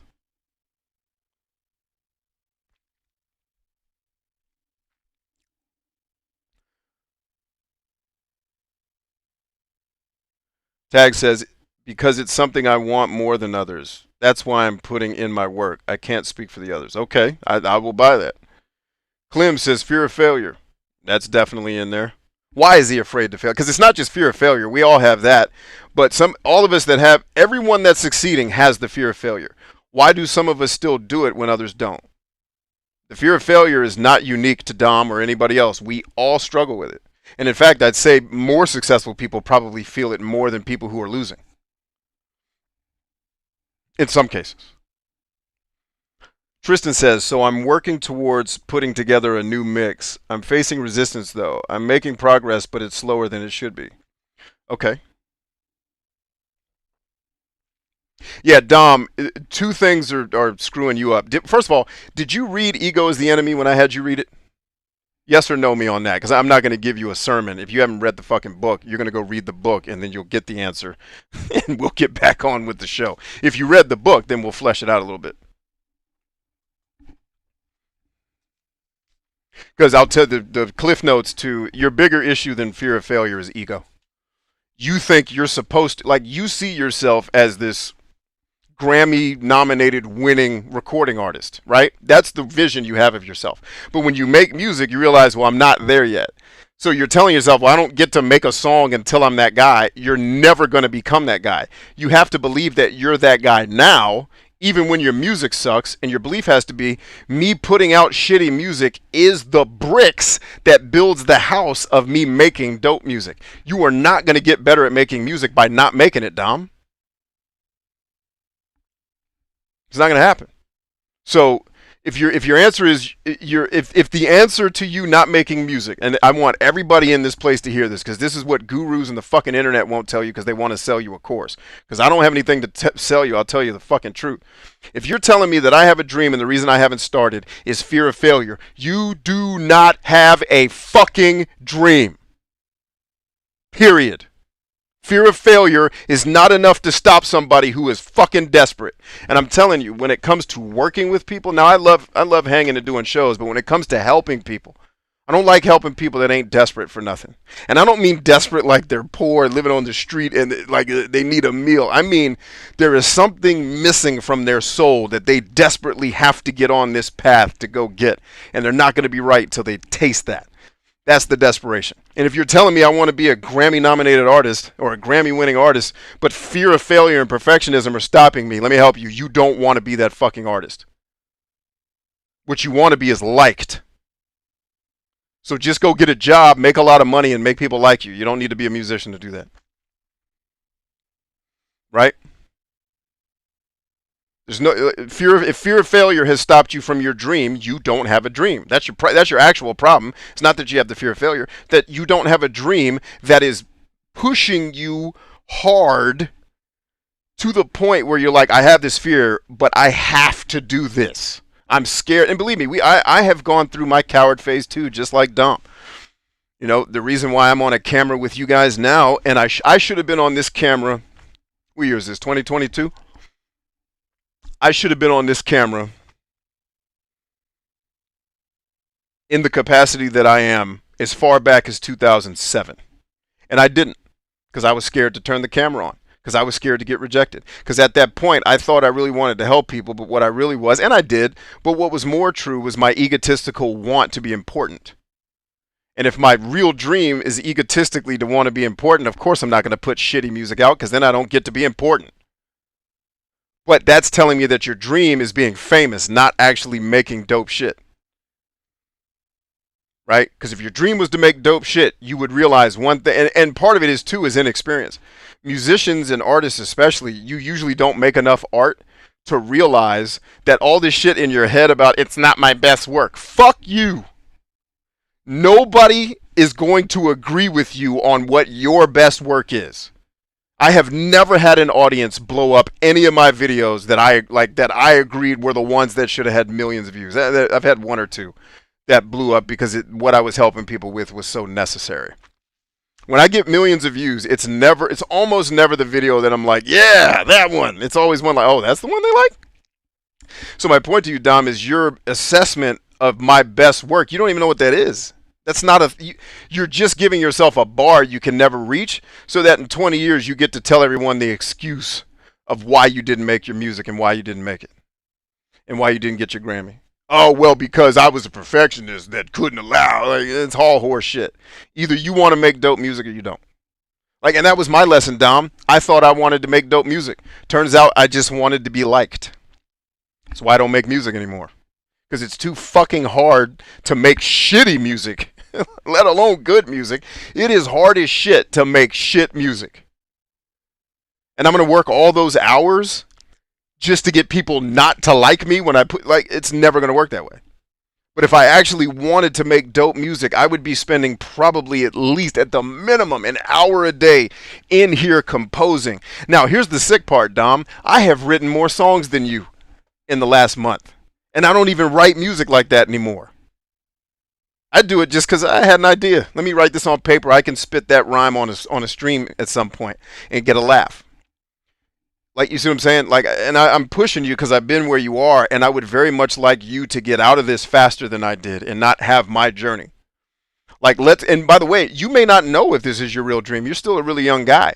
So my point to you is, make a song every damn day from now until the end of 2022.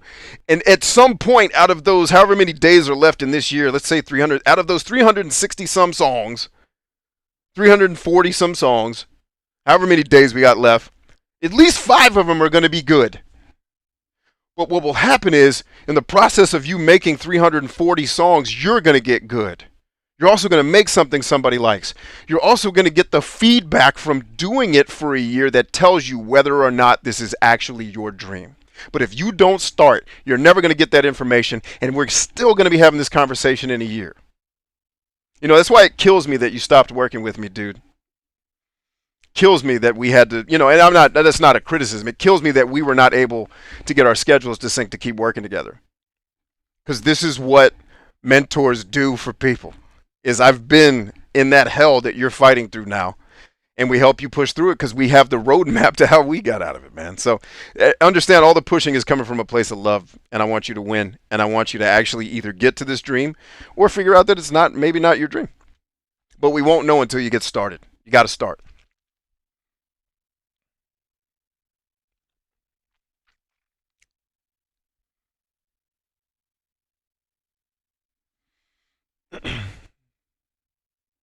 I want everybody to listen to what I'm about to read that Ryan wrote, because he wrote it as a joke, but it's actually, just remember, guys, just because we're joking doesn't mean what we're saying is false. Okay? Just because we're not trying to hurt you doesn't mean we're saying lies. I'm going to read what this says. I'm going to take the name out of it because that statement's not true. But I'll say the sentence this way. Don't be a wuss. All right? Doing it this way, he'll wake up in a decade having never published anything and regret it instead of getting potentially constructive feedback from tone-deaf white guys like me. In a decade, we'll be having the same conversation, Dom, if you don't start now. Ryan is 1,000% right. Now, he's trying to be funny and help you at the same time, but I wanted everybody else to hear that out loud. Stop being afraid of people not liking you. If I can't give you anything else, that. Because let me help you. They already don't like you. Making a song is not going to change that. Or making a song could totally change that, because you could make the song that makes them fall in love with you. Because like me and my team were trading music yesterday. And it was fascinating because I spent the whole time making fun of everybody. But what I was actually doing was listening. I listened to almost every song they sent because I want to learn about my people. I want to learn about what they like. Like, why does he like this song? And you learn. It's like, and then talking to them, like Matt was telling me, he's like, I love this song because it got me through. I was like, I know that feeling. Yes. Yes. That's like, you might make the song that the 19-year-old version of Matt hears, and then that becomes one of his favorite songs forever that he shares with a crazy guy in a text message later. Right?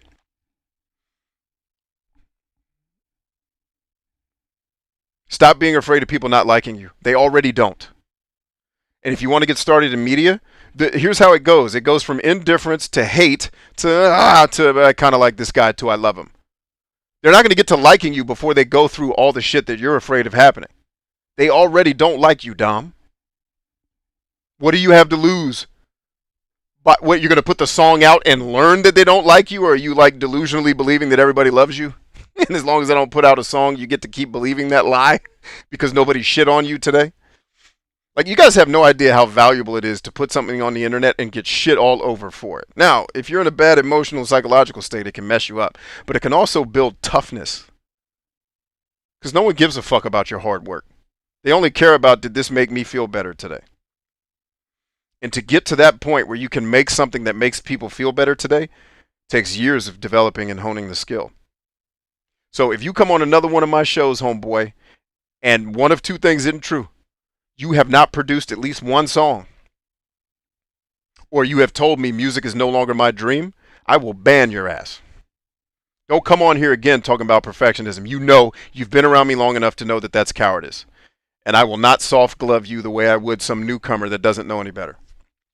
Get the song made or quit. Those are your two options.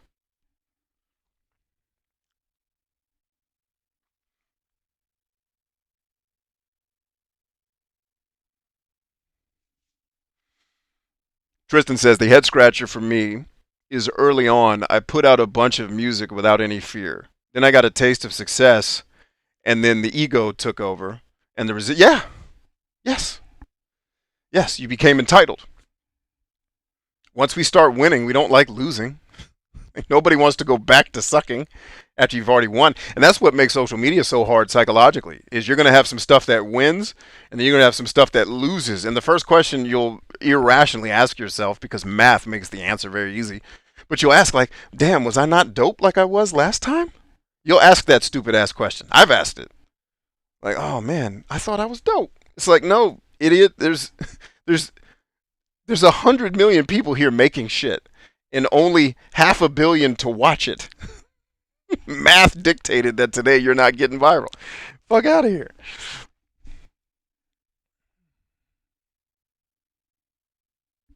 Matt says, when I was a chef, I hate that term, but let's roll with it. Oh man, why do you hate that term? I call my wife a chef. Uh-oh, is that a bad word? I burn a few steaks before I could cook anyone to tempt perfectly with my eyes closed. Yeah, man, that's the game. And Matt laid that out for you perfectly, Dom. Listen to Matt. Oh, I'm sorry, I'm using people's names. Listen to the magnificent pistachio. Listen to him. He's got it. He's on it.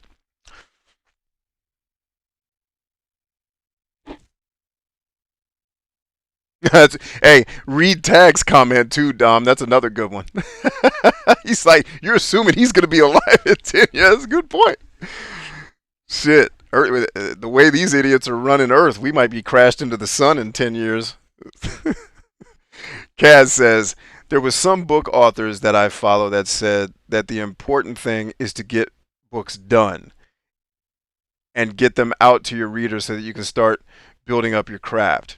If you keep polishing the same book and never finish it for 10 years, yes, 100% Kaz. And the author that said that to me was this guy. I don't know if it's the same for you, but it was Stephen not this book, but Stephen Pressfield was definitely the author where I heard that.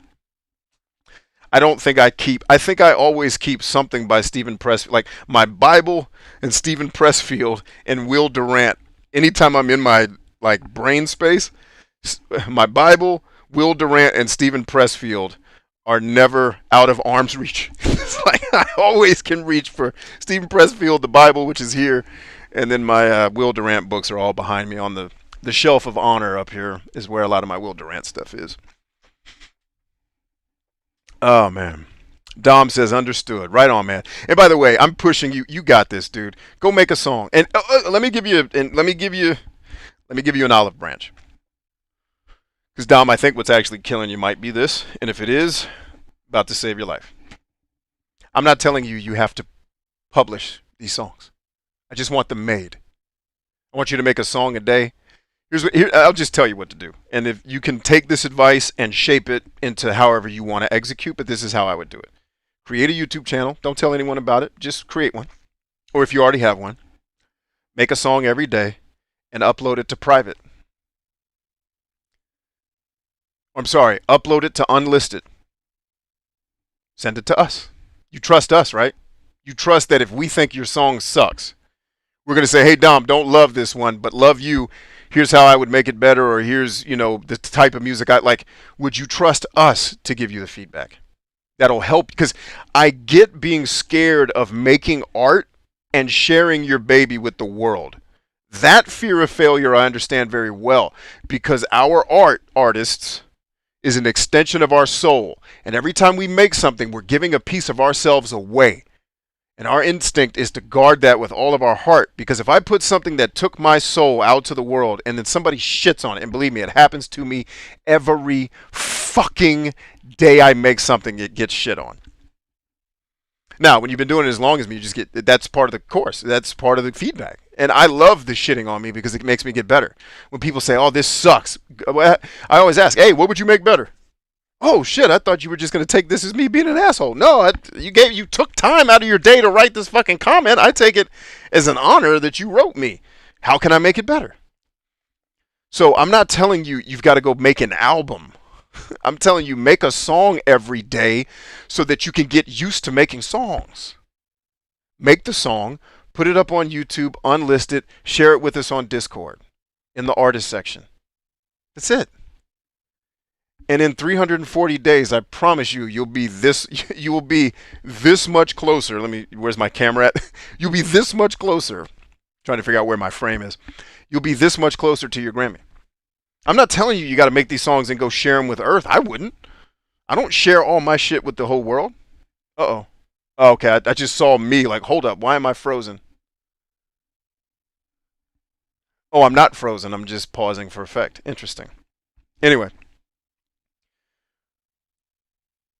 you're at a state where I wouldn't start putting out a ton of stuff to the world because you're still vulnerable. You're still learning. Like I would never send, I would never tell my son, start making music tomorrow and let's make an album so everyone can buy it tomorrow. He would get completely obliterated. Everyone would say it sucked because he hadn't put in the time to get amazing yet.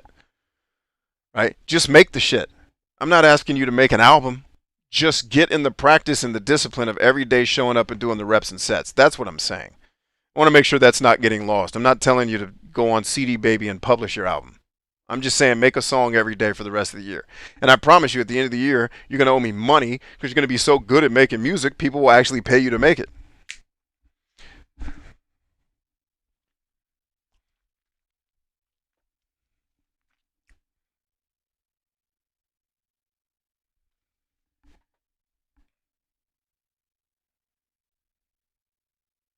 I think it was either Larry Correa or Brad Torgensen. Got you. Got you.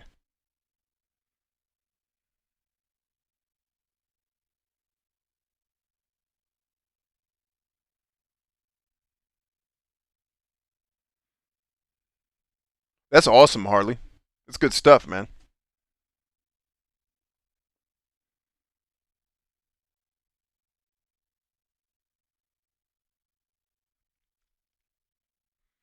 Also, let me take a quick break here because we're 45 minutes past our normal break time.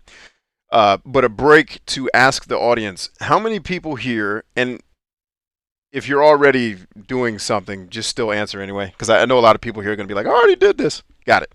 But we have a lot of people here that aren't regulars because I can see the numbers.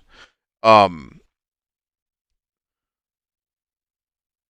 how many people here have started, would like to start, or are considering starting a business or a freelance career? How many people here, and I mean serious about it, like not, I'd like to pursue this as a hobby. Like I actually would like to make money doing entrepreneurial stuff or freelance stuff, which they're kind of similar.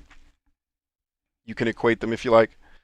If that's you and you're here, just please say I in the comments. I have a gift that I would like to give out tonight, but I'm not giving it out if the audience isn't right for it.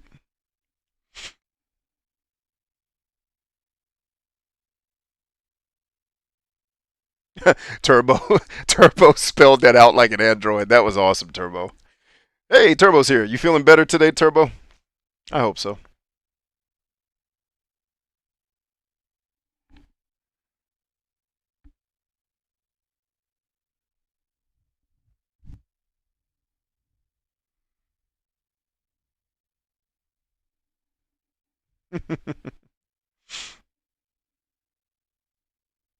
Yeah, you guys did see another one of the books. You were correct. That's why it pays to come on the show. You can get cheat codes to get your books early if you come on the show. Dom says, honestly, I'm confident in my craft. I know I create amazing tunes, so I'll just shut up and release it. Okay, fair enough. Fair enough. Well, get busy and share it with us.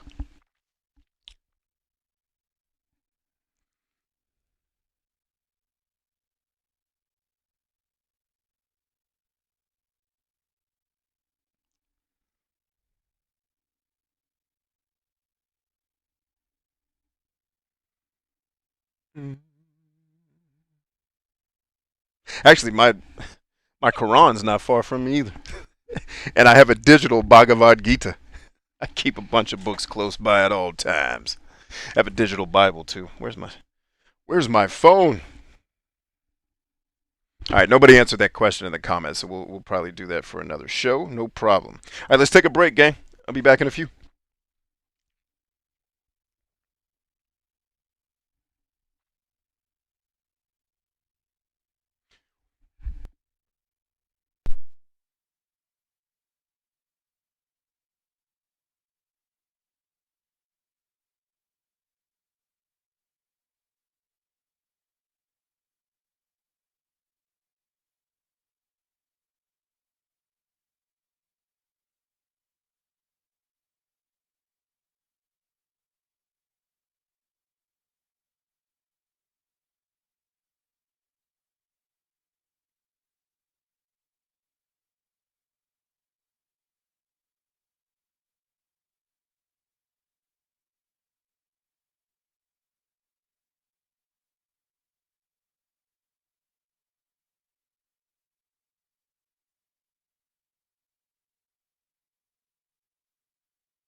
Oh, don't worry, Turbo.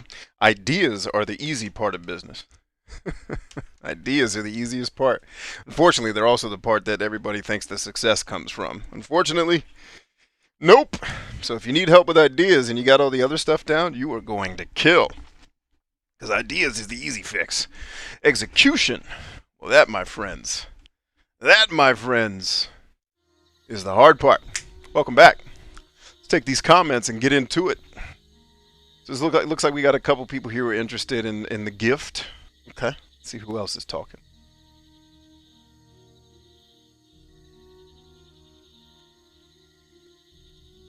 Harley wants to learn how to invest.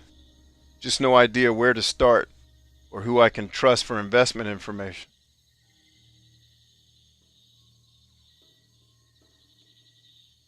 Would you like to trust the dude who taught Warren Buffett? Do you think the guy who taught Warren Buffett is pretty trustworthy, given the fact that Warren Buffett's what, the 20th richest person in the world right now? And this may or may not be in the 52 book challenge. And it may or may not be the hardest book in the 52 challenge that I've talked about many times on the show.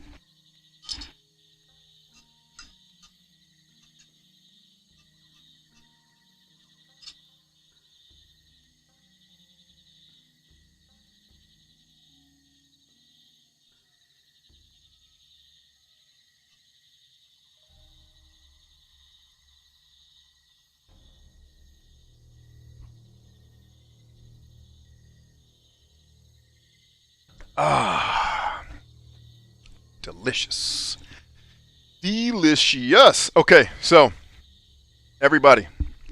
Now, given who's here, at least out of those of you who responded to the entrepreneurial thing, I got a gift. I want to give everybody a gift. Everybody can take part in this, even if you don't want to be an entrepreneur, you're just curious. This is something that I typically charge lots of money for. But tonight, just for the people here, I am going to give it to you. All right? For free. This is training that I do with people that I literally could take to a company and charge thousands of dollars to teach their people. No question. But tonight, I am going to give it away to you for free. All right, you guys ready? Say aye if you're ready in the comments. I want to make sure everybody's back from the break before I start posting stuff. And in the meantime, I'll kill wizards in the land of Setarif or Magalan or whatever the name of this whore planet is. Planet of whores.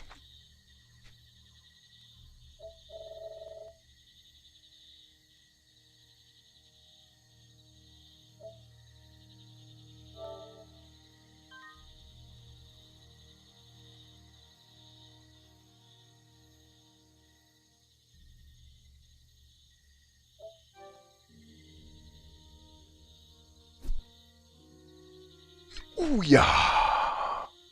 Scooby-Doo, what are you gonna do when you step on through? That's another lesson for the musicians here. E and oo are the easiest shit to rhyme. If you ever freestyle it, just pick words that end in E or oo. You'll have an endless rain of shit that you can just spout off the top of your head. You didn't hear that from me, though.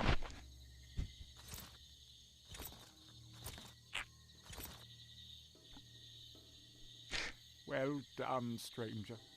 There shouldn't be any more undead crawling out of the sea. As soon as you clear the beach, we are free! Undead? They're history already. You can go to the beach now. Excellent! Here, please take this as a reward. You saved us from a gruesome end in the jungle. Are you heading back to Satarif now? Yes, but first I'll have a look at this false Enos priest. Level them up. Yo, are they going to kill this guy? I want to watch that. It's like the Crips. Oh, they read that the Blood's going to kill going to get one of the Crips. Let's go see it. And no offense to any Crips who are here. We like to be inclusive on this show. If Snoop Dogg's watching, much love, brother. Appreciate all you've done for us to teach us how to break out of the system with what people thought was just music about the ghetto. Nope. Hidden messages, baby. Hidden messages. Wait a minute, where did the sheep, I mean the priests, go? I thought we were going to kill the Crips, man. Damn, y'all just gonna disappear on a brother.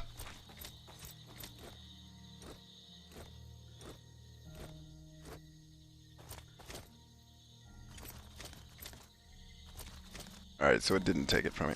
Oh, and here's the, nobody responded, but that's okay. I, assume you guys may be AFK. And I don't want to wait for the responses. So there you go. If you follow the instructions on the bottom left-hand side of your screen, you will get access to actually 2 classes that I've created. A bunch of you who are with me all the time and mentor with me, you've already been through this. So if you've already been through my Soldierpreneur course, you're good. But if you haven't, you're getting access to something that people pay big bucks for free. And that's just a gift to the people on this show who I want to help out. No other reason. That's all I got for you. Is, like I said, coming on this show has cheat codes. And that's one of the cheat codes I can give you, and hopefully it helps your life. You know, especially those of you who are telling me you're still using computers from 2012. Use the video I just gave you to go make some money. Let's get you a new computer.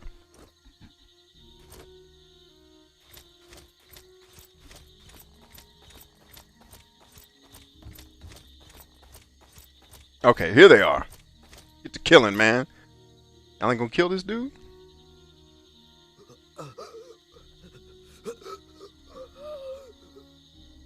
Oh, really? I thought he was definitely gonna talk. Okay, so Hack-On's not here. They're just gonna surround the dude? No, Hack-On is here.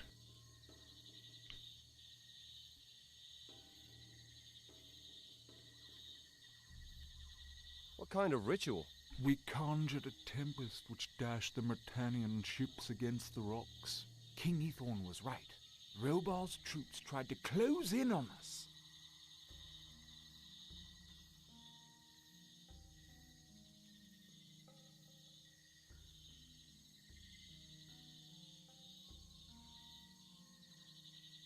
Wait a second.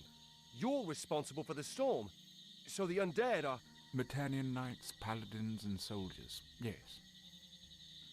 King Ethorn? You must be from Saturn, then. I'm Hathorn the Second, the King's Court Mage. Don't you know who I am? No. No, I'm from Fesher. Fesher? Ah, the island of the bastard prince.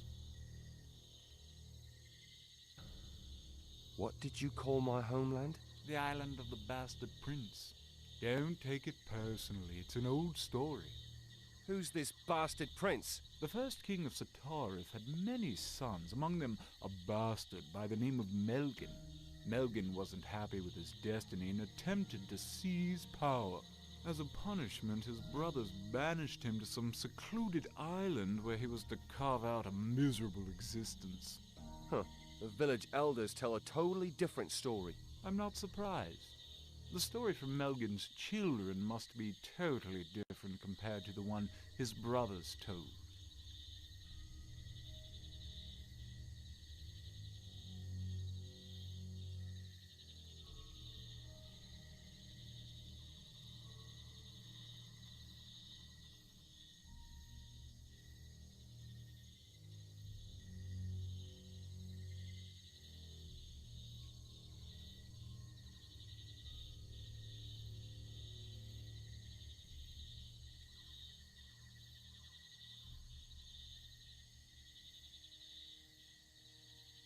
Sorry, gang. Trying to work out a brief technical difficulty here. I am realizing that I'm talking to you all, but not in real time, because I think the stream is, for whatever reason, I'm looking at the stream. Whew. It looked like it might have even been 15 minutes behind, so Jesus.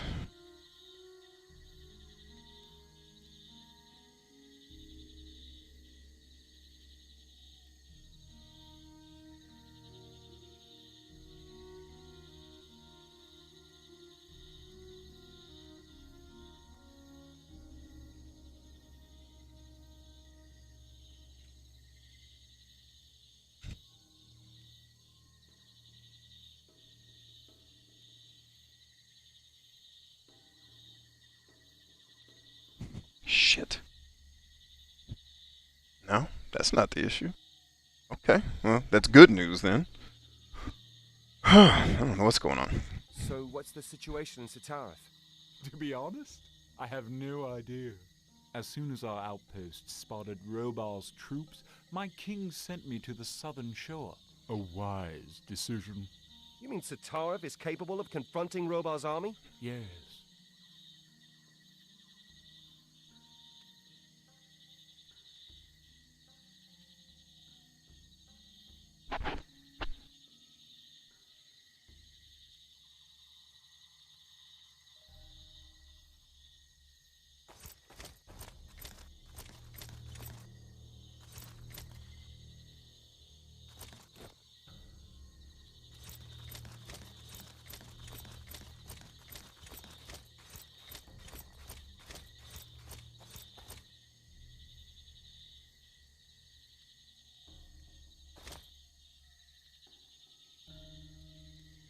Yeah, Harley, radio check. How do you hear me?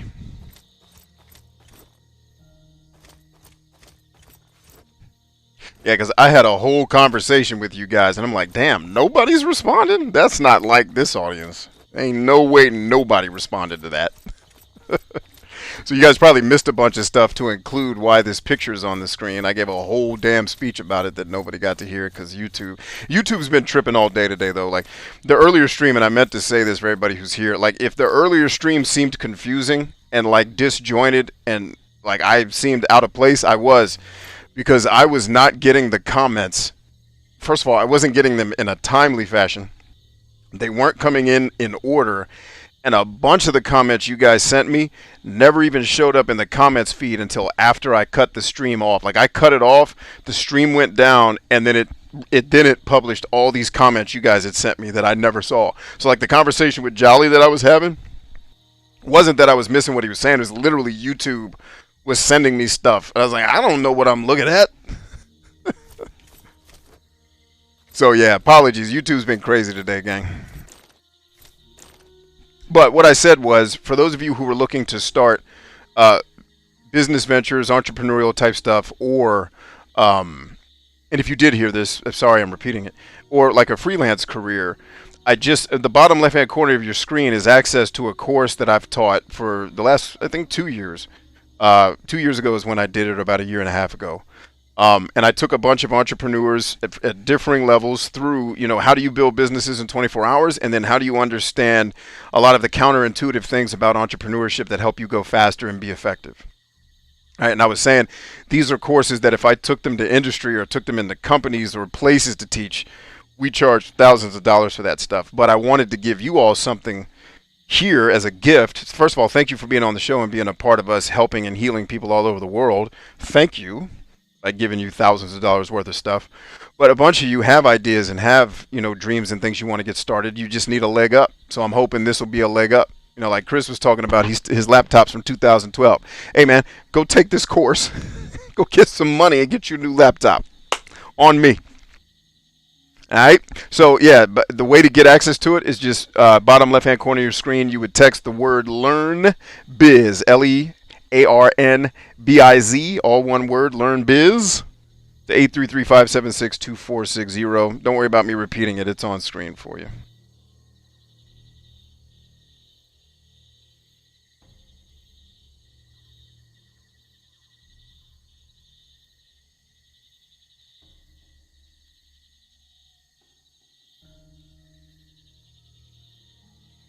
Yeah, and this text situation won't have any real regular messages from me. Like the book club, you get a message every week.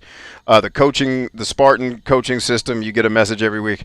I might send out a message maybe once a month, tops. And it's only if I have something to say to the group that's helpful to you. Like I might check in to say, hey, how did the course go? Did you have questions? Did you have concerns or issues? Did you decide to start a business? Just checking in to see if the course is actually helping you.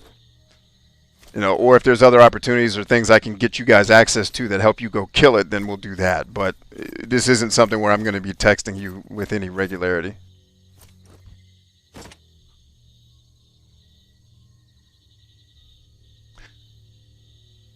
Molly Sullivan says, what is game therapy? I'm so glad you asked, Molly. First of all, welcome. Thanks for being here.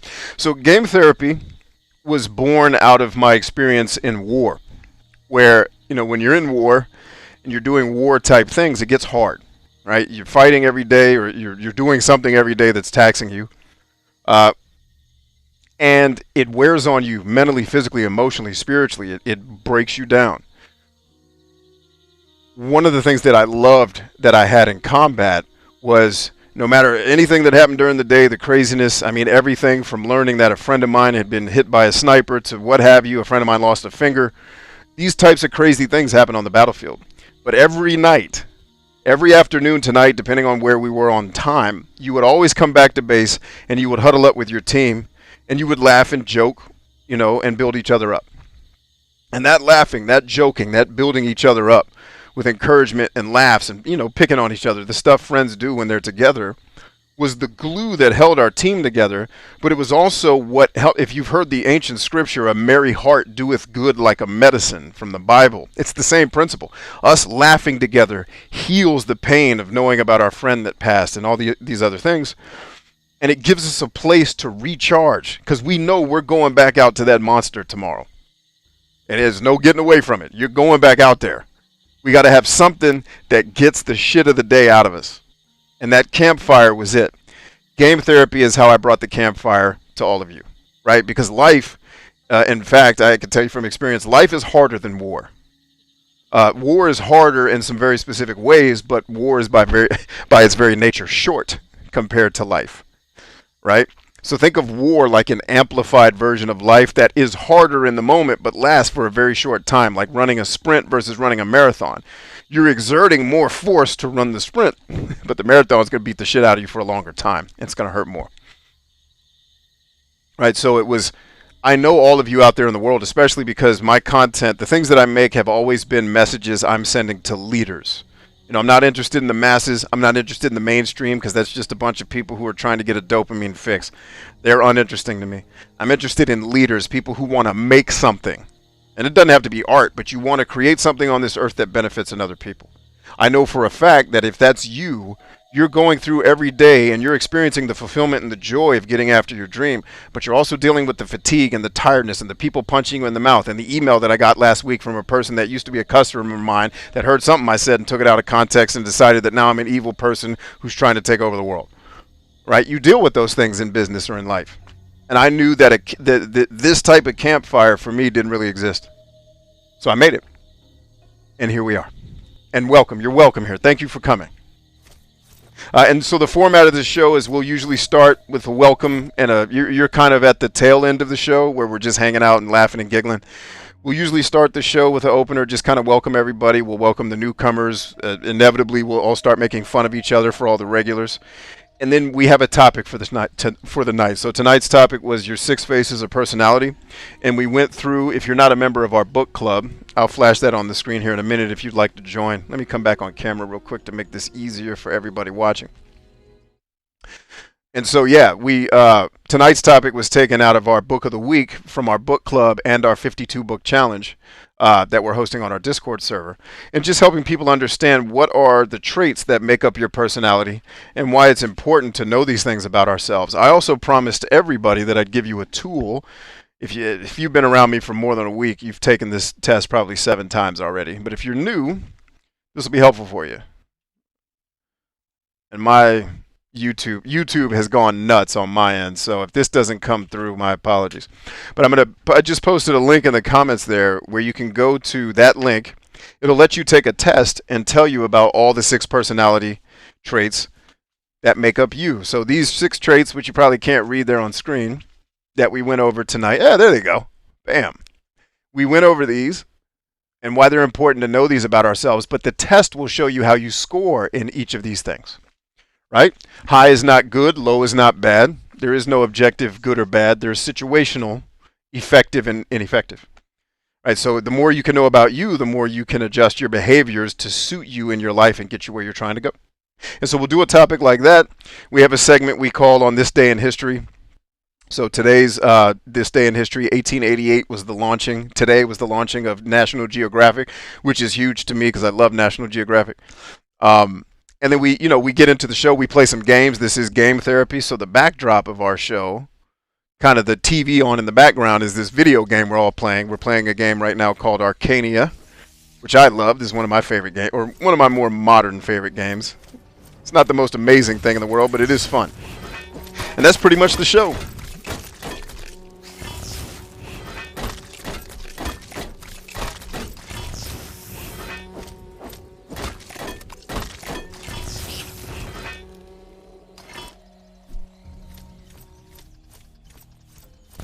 Oh, I thought I fought these guys already. Heck yeah. I thought we already did this. We did not.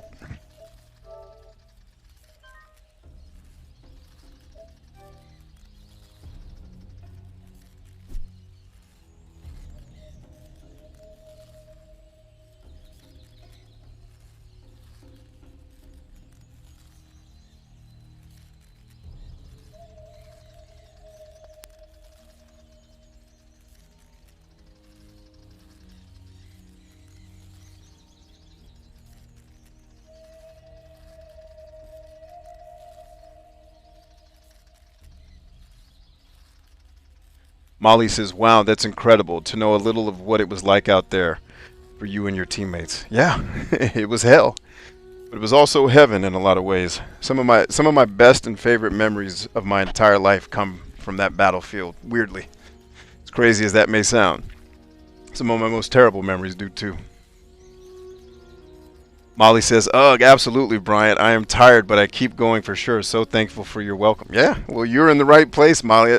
This show I've noticed, has a tendency to find the right people. So you're in the right place. We're glad you're here.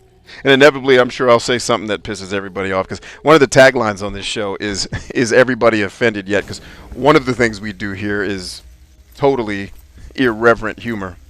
Because I think the world needs that. The world needs to not take itself so damn seriously sometimes. Oh, snap. I thought I hit the guy in front of me. Come on, give me a 2. Give me a 2. Or 3, rather. Give me 3, baby. I need 3. Oh, no, I just need the 2. I don't need all 3.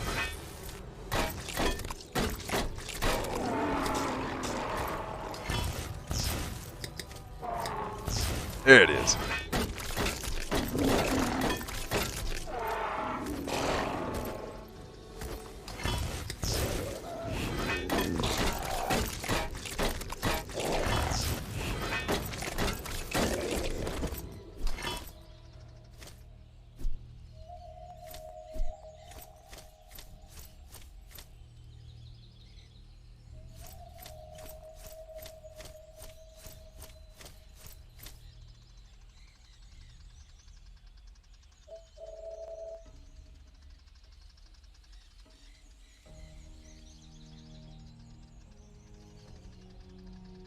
You have National Geographics from the 20s. That is crazy. That's cool, though.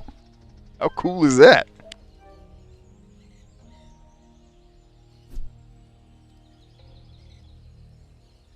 Yeah, Harley says, I remember doing my hexacode test. I just don't remember the numbers. I should say, yeah, I always tell my folks, you should take that test once a year just to see how you're adjusting.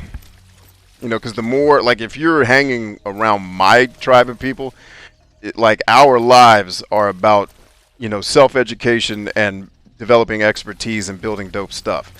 So getting around us, you're going to take in a lot of that. So doing a regular check-in with yourself in terms of your personality is a good idea. Because if you're around us, you're going to be developing as a person. So knowing where you are and how you're evolving is always a good thing. Alright, that's what I wanted to see. I wanted to see where the beach was, so I knew. Wanted to make sure I killed everybody.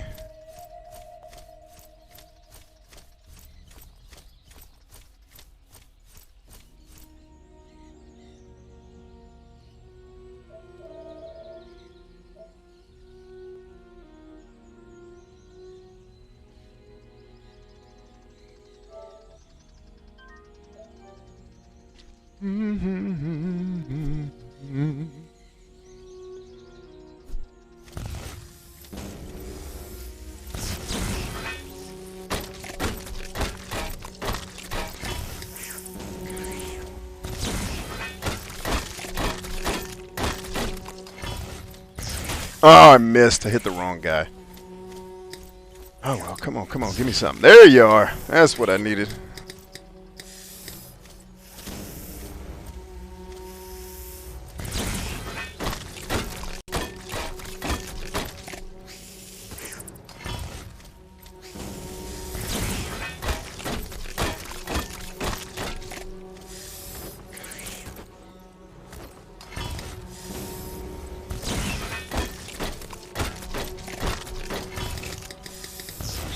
There we go.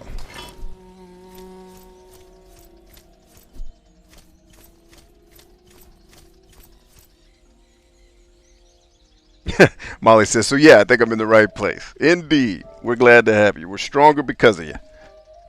See, Ryan says,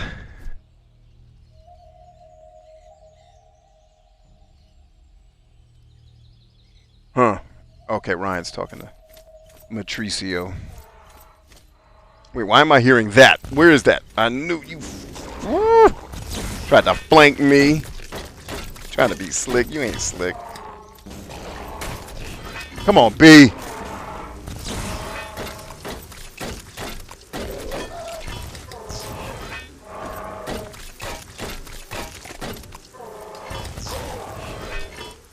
It's like I hear them growling at me, but I don't see them. And I was like, oh, look at the map. Look at the map. And it's like, oh, they're right next to you trying to flank.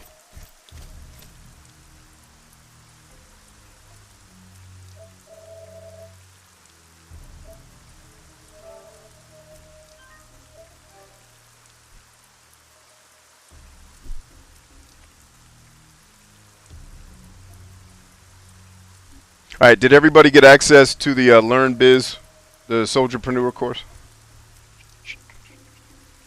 So I can take that down. Are you guys good? Did everybody see access to the multi-$1,000 course that's now free to you in the bottom left-hand corner of the screen? Because I'm about to take it off screen. Grab it now.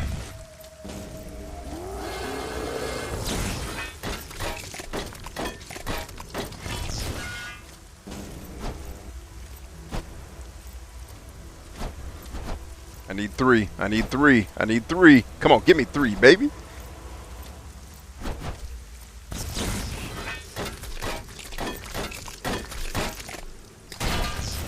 Oh, come on. Why does it always aim at the one I'm not trying to kill? Like it's doing that on purpose.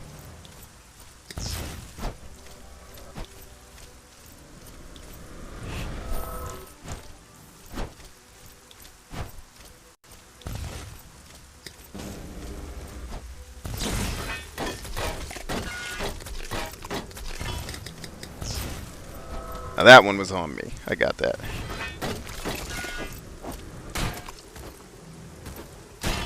Damn, dude. It's fast as hell for a big fella.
Ooh.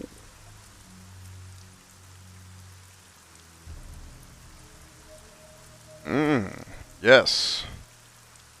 Is this better than the armor I got on? Let's party. I haven't changed armor in a minute. Let's see what's happening.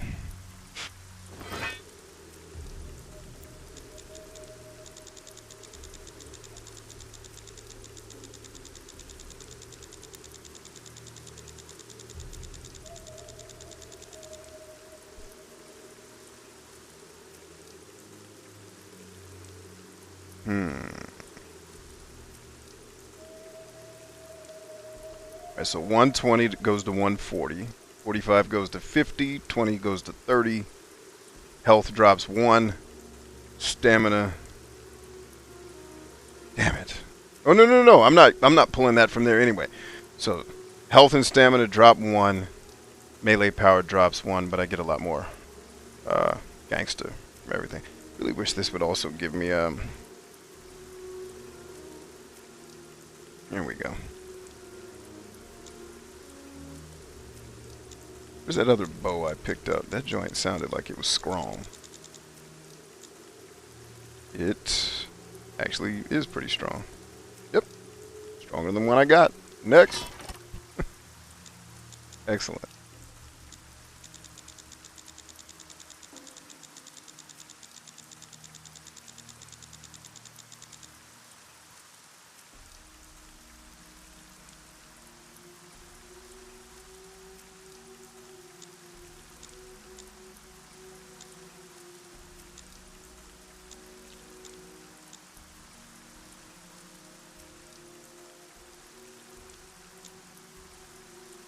That's the one I saw. Okay. So that wasn't much better than what I got. And a lot of these are two-handed weapons, so we're good with what we got. Keep moving. Excuse me, gang. Oof. That one came out of nowhere.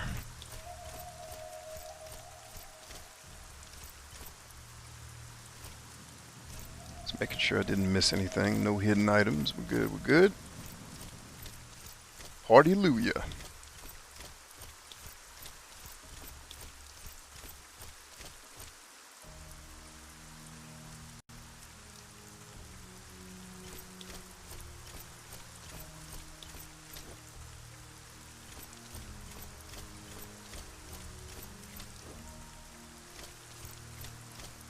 I feel like I'm running faster with this armor. I'm boogieing a little bit. Oh, snap! Good day. Where did this dude come from?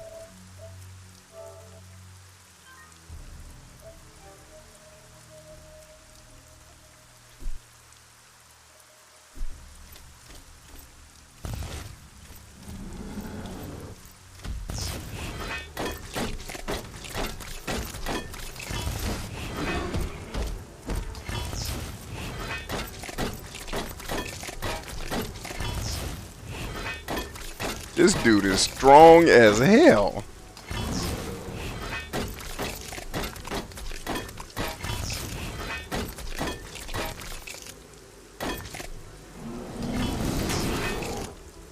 Oh, he pulled that off. I didn't think he was going to get it off in time. I thought it was going to be faster than that. I remember how I beat this guy the last time I had this fight. This is way easier than the way I did it. Man, how you get a move off? Oh shit, that ain't working. That ain't working, B. That's how he's getting moves off.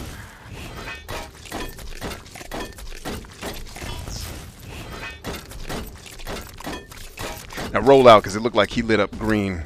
And that means that ass whooping move is coming.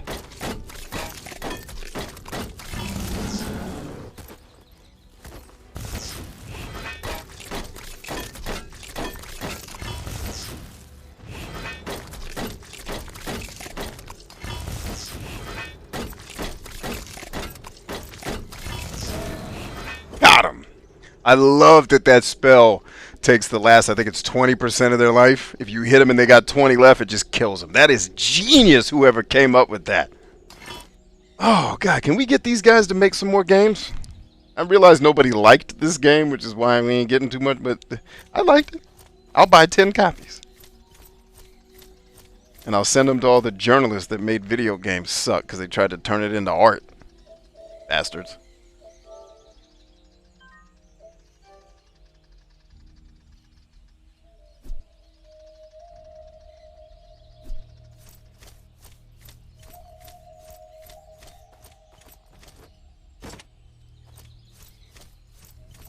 Pretty sure killing that troll is a quest too that I just finished and now won't have to go do. Just turn it in right when I get to town.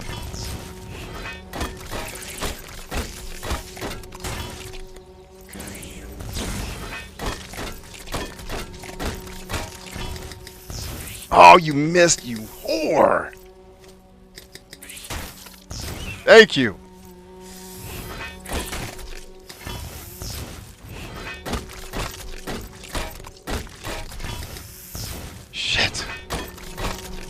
Hey, back out, back out, back out. It's like you consume just a bit too much mana too fast. I gotta get my skilly skills up a little bit so that I can hang just a little longer in those types of fights. We're still making it, but I almost bought it during that fight. I think 2 more hits and I'd have been through. Got sloppy with my fighting style.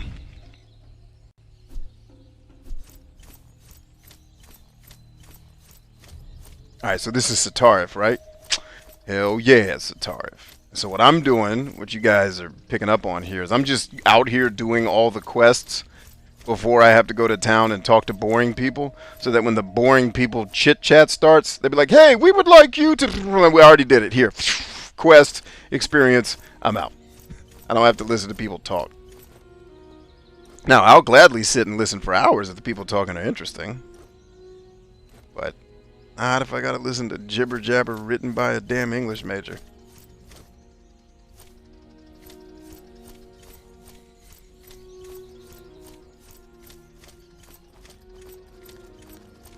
Huh. Now, you not gonna get me to believe they ain't nothing down here.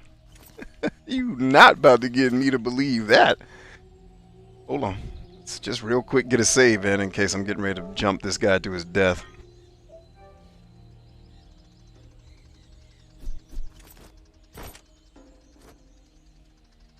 And apparently that was not his death. But I also am now stuck. So... Or at least I was. It felt like I was stuck, but I guess technically I'm not.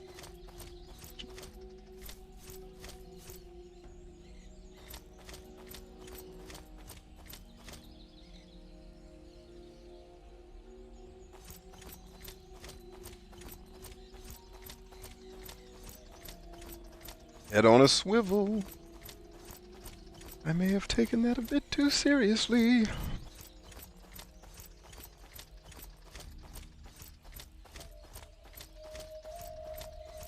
Oh snap! Is there not a way out of here? That might be a wrap, y'all. Game. The game win. Stuck like Chuck, man.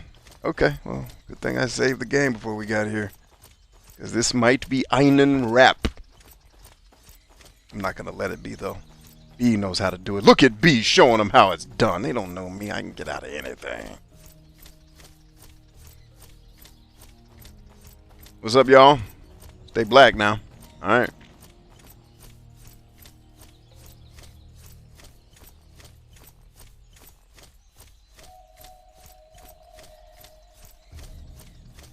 "32 ways to hop ya, pop ya, pop ya."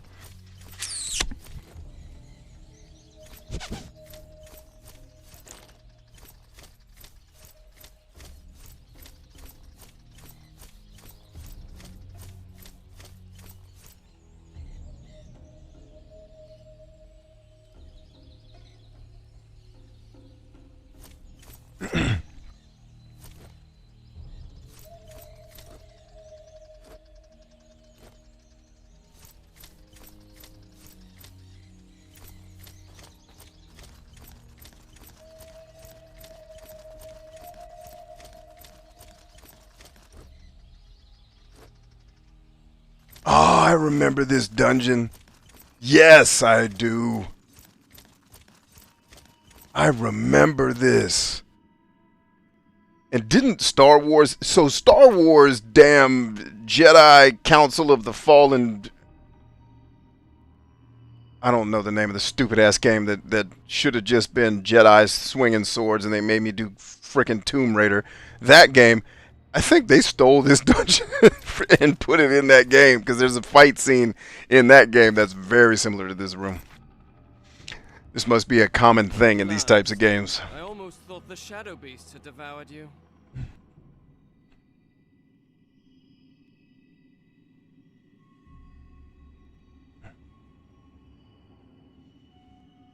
Turbo says, "Stay black. I'm as white as porcelain." Well, then you got a lot of work to do. You got a lot of work. If you're going to stay black, you got to get black first, Turbo. You got your work cut out. What are you talking about? Do I know you? No. But I know you're a friend of... Damn it, Spandex I know Willie. exactly who your master is. Yes, I know that you know. Spandex Willie. This game all day, it doesn't change anything. You can't enter the temple without... Oh god. Like, this dude literally made a character out of me making a mistake on this show. There is not supposed to be a guy named Spandex Willie. It's supposed to be Speedo Willie, and I misspoke because my brain has children. And that means I'm dumb most of the time because children make your brain stop working properly. Because they want you dead and they hate you.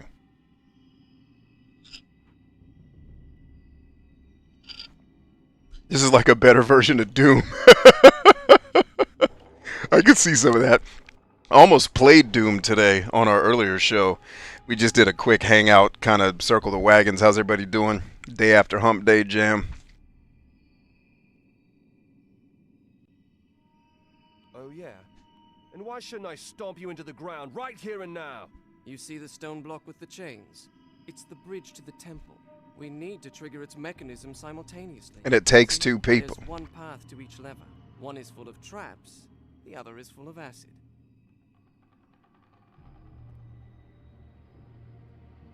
All right, fine.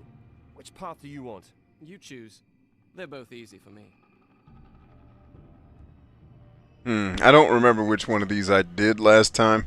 I'll take care of it. I'll go with the fireballs. A half-blind guy like you succeeds in something like this by pure luck. Half-blind I may be, but I already have the key and have scouted both paths. See? Here, don't die too soon. I concur, but afterwards... I'm afraid I need to kill you. You won't taint the King's Forge. The King's Forge? You'll only be the first. For Ivy, for Alma, for Fesher. Yeah! Do it, man. We gonna kick ass all night. They don't know me. Oh, by the way, I have a bone to pick. And I'm gonna title a show this at another time and do this joke all over again. For this joke, I got a bone to pick with y'all. Now, and this is for regulars of the show. If you're new here, this can't count. But if you've been around me for a year or better, all last year we talked about me winning the award as the Pimp of the Year. And I've been the Pimp of the Year 17 years running. I've been telling that. The Pimp of the Year awards got given out last year, and that was my 17th year of being the intergalactic Pimp of the Year. 2021 comes along, and I'm saying I'm 17 years running. Now, the Pimp of the Year ceremony went down, and now I have been the Pimp of the Year now for 18 years running. My bone to pick with you regulars is none of y'all showed up to the Pimp of the Year awards to celebrate with your boy. I've been winning that award for 17 years, and on year 18, I thought I'd look out the audience and I'd see some of my friends. And you know what happened? What some people in the audience are going to say is, well, B, we didn't get an invite. Pimps don't send invites. A real friend would have figured, if he's been a Pimp of the Year 17 years running, where do they give out the award? We should be there. We're his friends. The one award I care about, none of my friends were there to help me. None of y'all. You just let me go out like that alone. I had a speech prepared. I was going to name some of you. I didn't because you weren't there. I said, if you can't bother to be there, I ain't bothering to shout you out.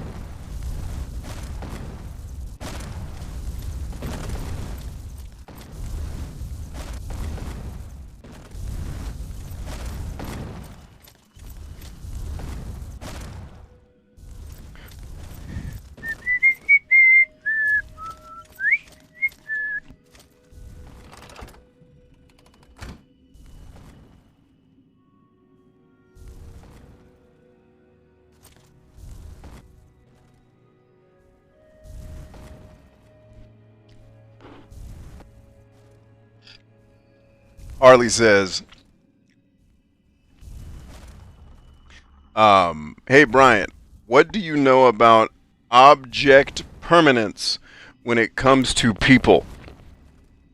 I saw a video and it basically said that they suffer from object permanence, and that's what they don't, and that's why they don't. You're gonna have to give me more context, like where was this said? What was it about? What was the context? I just bucket naked statement like that. I could take it a couple of different ways. Object permanence. How was it actually used?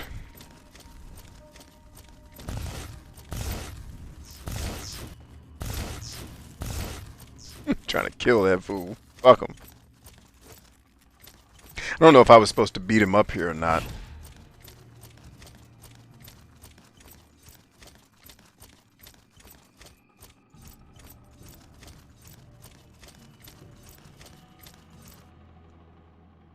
You ready? I'm disappointed. What, no knife in my back? I'm sorry, you appear to be knife-proof. But don't worry, I prepared a little something extra. It should trigger any time. What? Now. Ah, yes. Now I remember this fight.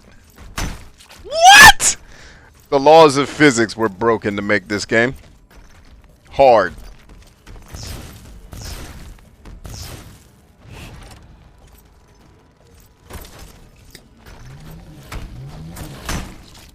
Damn, dude. Did I get flanked? I sure did.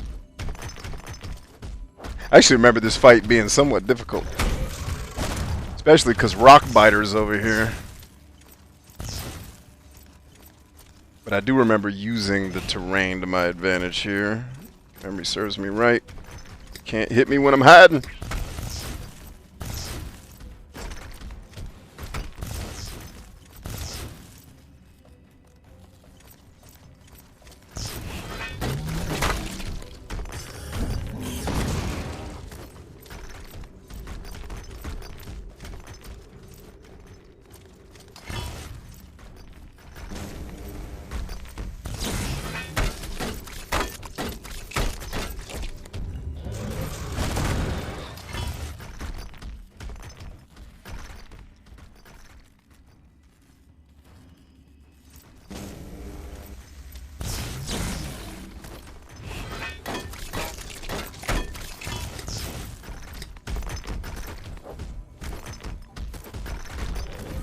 That was the jump button.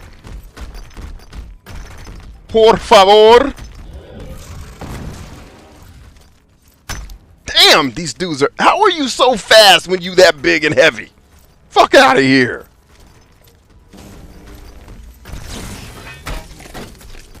Hit your boy. Okay, this is not an effective means of winning this fight. Ooh, look at that dodge! Look at that dodge, ho! You don't want to see me? You shout, ho. That's all I wanted to do is get them all in the single file line. Now I can light their asses up. Alright, keep coming, hoes. Ooh, you can't hit me, son. I'm too real. Let's eat some food, though. Definitely need to eat a little steak. Get some health back.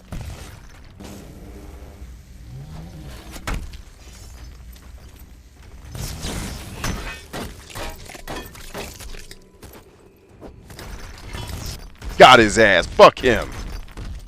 Y'all still want some too? Come get this ass whipping. I got all you need right here, ho. All you need.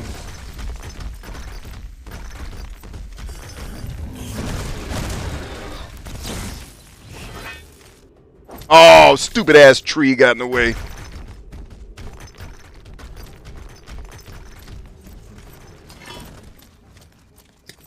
Give me all your shit, ho.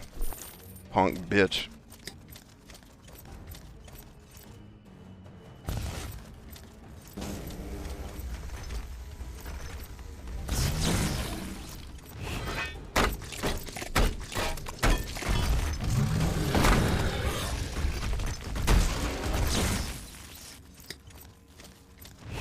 Eat a little more steak, por favor.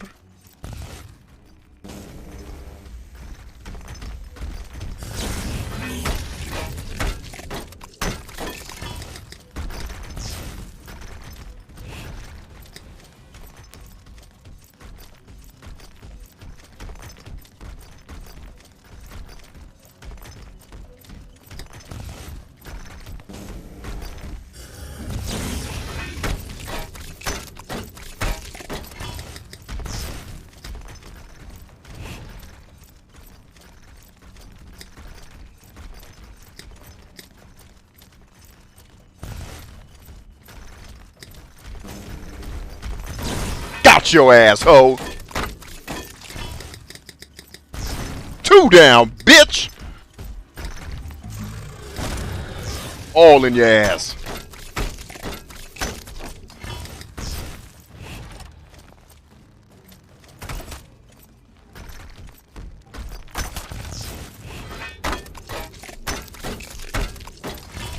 Got your ass. Now what you want? You dead.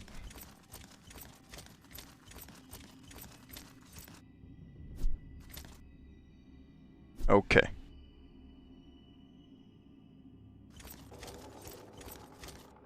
I could have sworn there's like some treasure in one of the corners in this joint. Yep, one of the Beliar joints. Yep. Dang, that's only the 6th one of those I found. I am behind. I'm on 11 with everything else. Ooh, and I don't know how to get back. All right, I guess you just jump. Jump for. Oh no, there were stairs on the other side.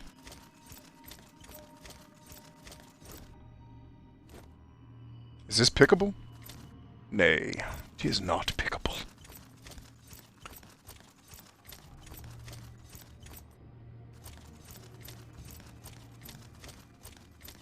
Okay, so it's only on one side of the Templar.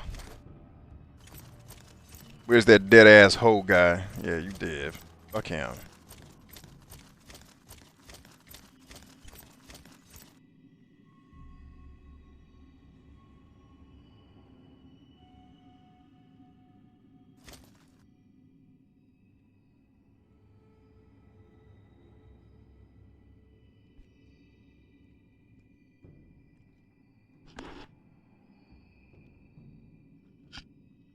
Got it. Okay, out of sight, out of mind. Object permanence. I think what they were trying to say is have a fancy way to say out of sight, out of mind. Because they're really just bad at staying in contact with people. I swear to God, is ADHD the excuse for all of your fuck-ups when you fuck up? Like, oh, that's because of ADHD. Like, I swear, if Hitler was alive today, he'd be like, it was ADHD, man! Jesus Christ. Hey.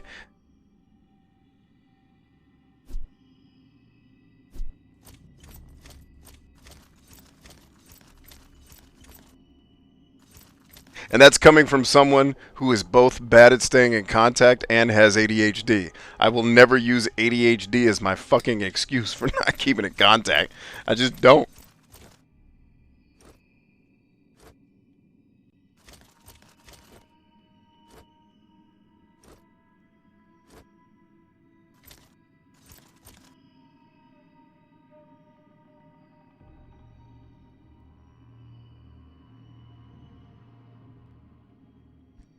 Yeah. Now, if you're talking about the disorder, if that's the way they're using object permanence, like if I can't see it, I can't process it, that's a whole separate issue.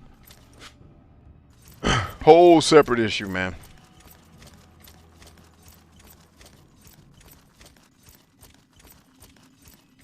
But no, I had never heard that phrase used that way. So that's why I was like, hold up, what are you talking about?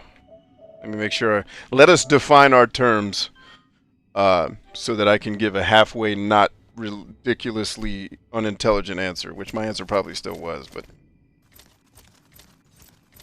it was less so.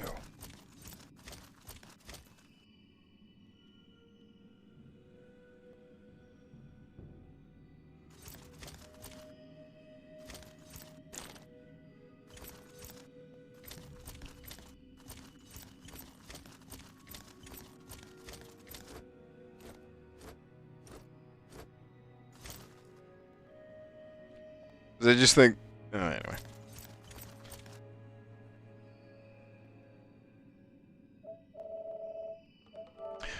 See, Tag says, most people just don't try to maintain relationships, and that shows. Object permanence issues are a thing, but not to the level TikTok is making them. Maybe not.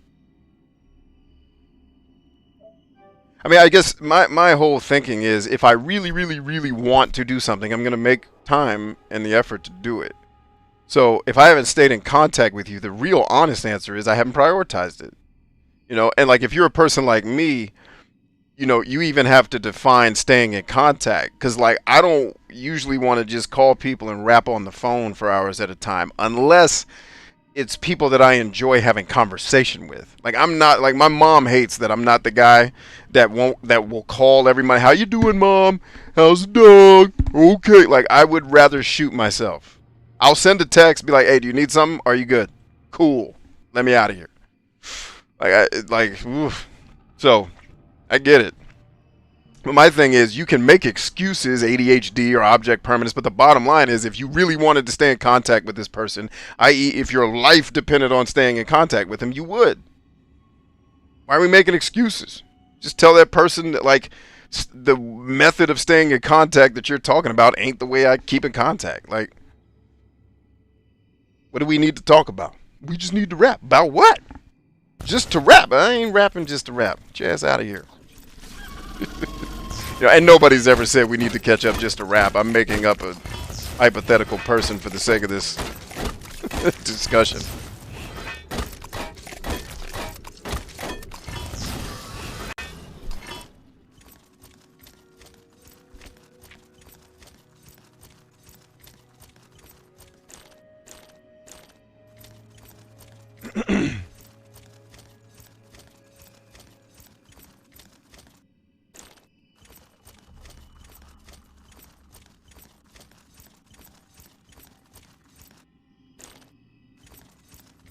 I love that they pepper stuff in the game, because one of the trophies is making, I think, 200,000 gold. But there's all this stuff in the world, if you're just willing to explore, that's literally just there so you can pick it up and sell it and make tons of money. I love this game, man. Who made this? I know. I'm not allowed to like it because everyone in the media hated it. I get it.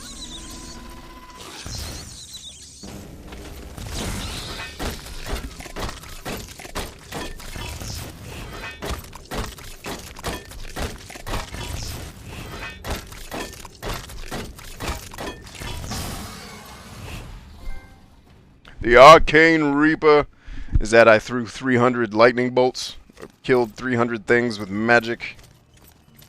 I haven't even looked at the trophies in this game because they're all pretty much so straightforward that they don't require a whole lot of, hey, another one of them chalices, baby, give me my money. Wait, something's still alive. What's chasing? What's chasing? Ah, the little bambinos of that giant-ass spider.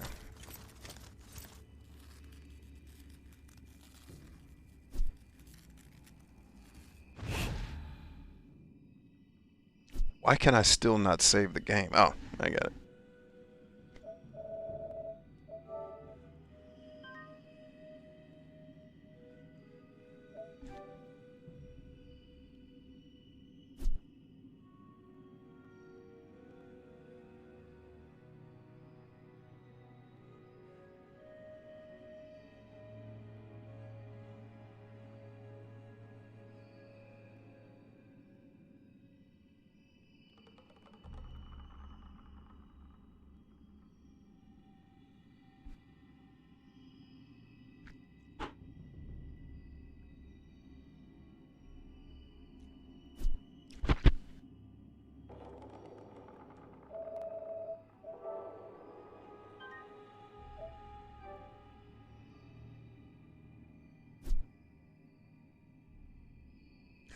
Yeah, good call, Tag. Like, what I've found with most people on social media is when they talk about shit like that, they're just making excuses. I got time for that shit. Like, I don't need an excuse. I didn't want to hear from you anyway. Oh, God.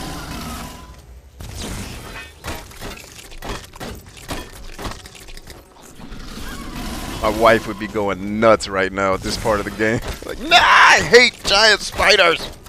Like, I know, babe, me too. Hang in there. Oh, that missed? Whoopsie! Ooh, that might be a wrap if he gets another one off. Good thing I saved it 9 times a second ago. Alright, roll out. I need some magic back. I need some magic back. Got his ass.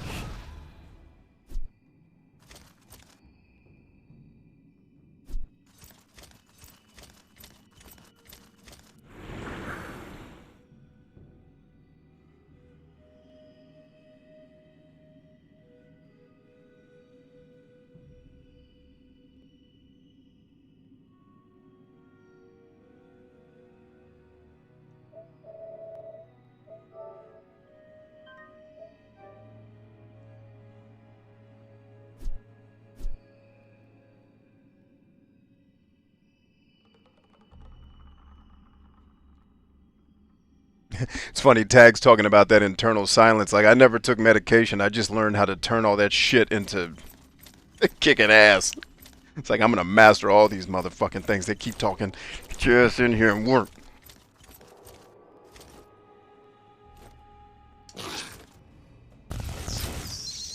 Oh, it's the little ones. It's the little ones.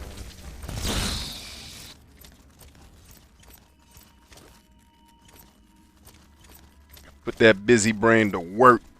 That's what I do. Get your ass up.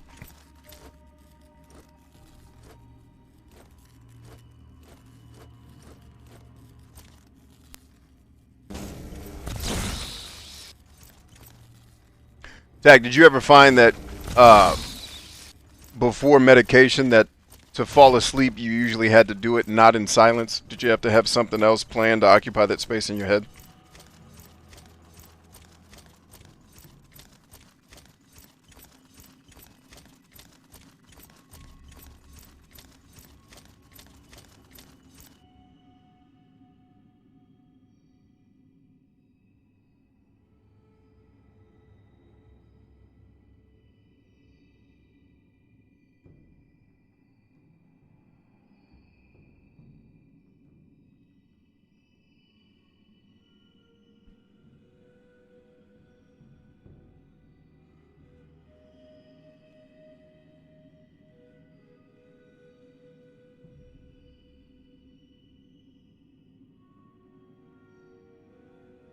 He says ADHD is why I ate that chicken katsu.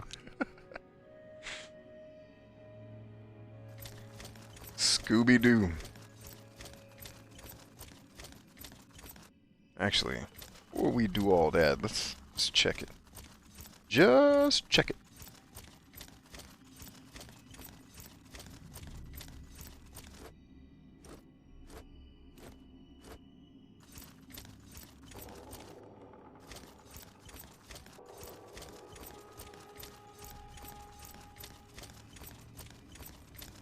As I suspected.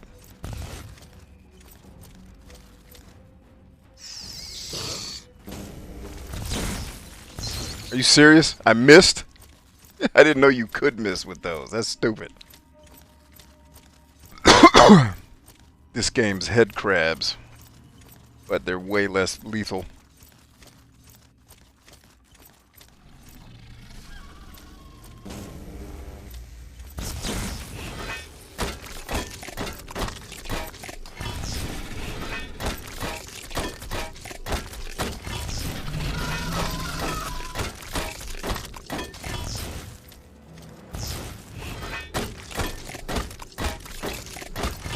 That one should drop him. Yep. And dropped. I think he might have been the thing we were supposed to be here to kill. Yeah, the cave. I remember this cave.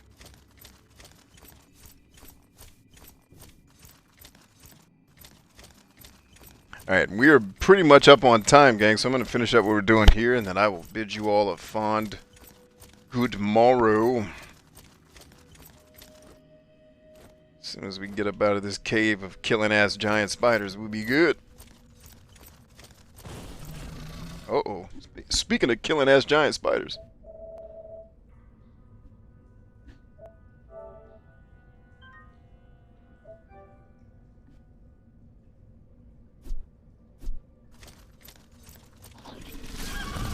A little flank action, ain't nothing to it. Come get this loving you need.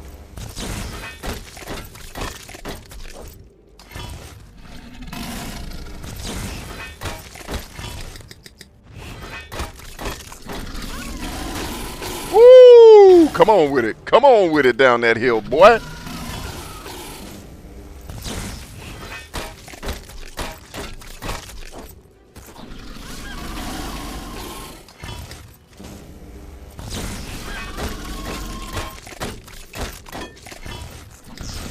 Shit, I'm stuck. Stuck.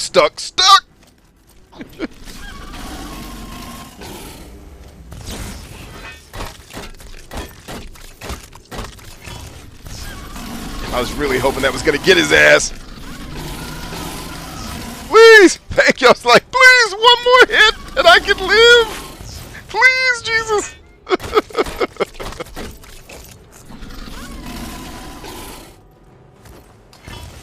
Get your running ass back here.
Hopefully that was all of them. Nope. 70 more. And more. Alright. Not enough mana. Red ore. What can we craft with red ore, you ask? Everything.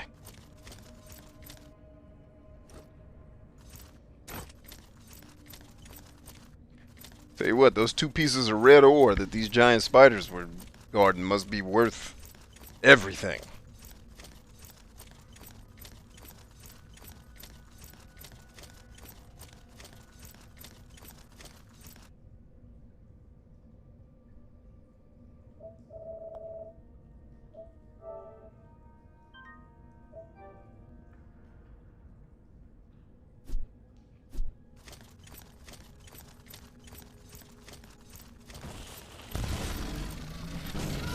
Oh snap! This is the cave. This is in Arcania. I thought so. I know exactly what's at the end of this cave.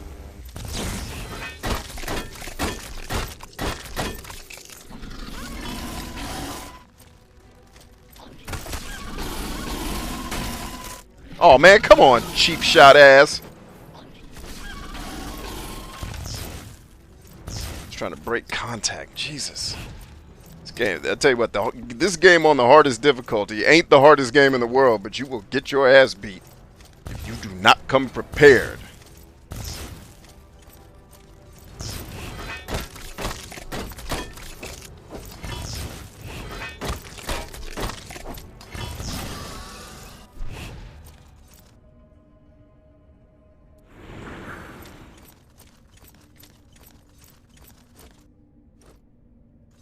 If the game catches you slipping, you getting a beating.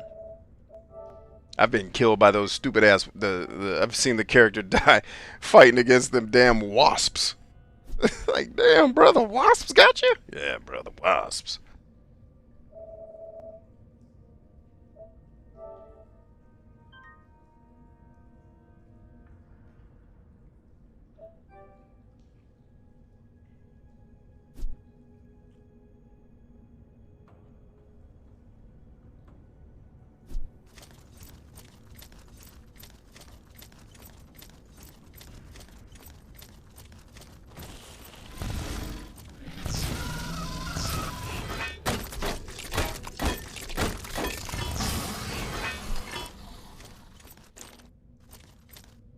Why these bones so big, man? Who's up in here? Y'all ain't fooling nobody. There's giants. It's official, y'all. There's giants. They tried to hide them in the spider cave so anybody would find them would get eaten. I know there's giants. You ain't fooling nobody. That's what's at the Bermuda Triangle.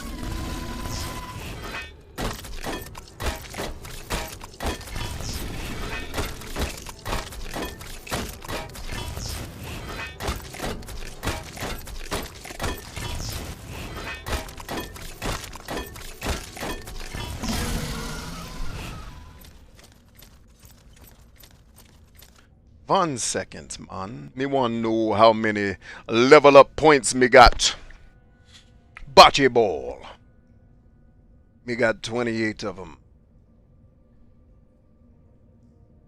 And I think I can go up 7 more levels, I think, which takes me up another 21. So I'll end with 49 of these points, so...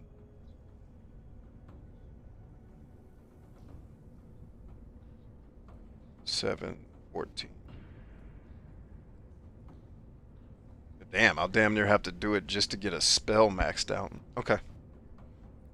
Just wanted to have an idea of how much leveling I'm going to be able to do at some point, because it ain't enough. That's one thing I don't like about these types of... usually I find it in the European role-playing games where they cap you. It's like you can only level so much because they don't want the game to get easy for you. But my thought with that is always, don't cap it, because the only players who are going to play it long enough and diligently enough to do all that maxing out are only the people who enjoy that. Like, they're not going to be like, oh, the game's too easy now. They're going to be like, oh, I had a lot of fun beating shit up so I could get strong. Like, I never understood level caps. But I've heard from the people who like them, because they're like, oh, I would just max everything out and the game would get too easy. I'm like, well, then just don't do that. I don't have any discipline. Oh, like, I actually had dude tell me that. I was like, okay, I got you. Enjoy your games. Like, all right.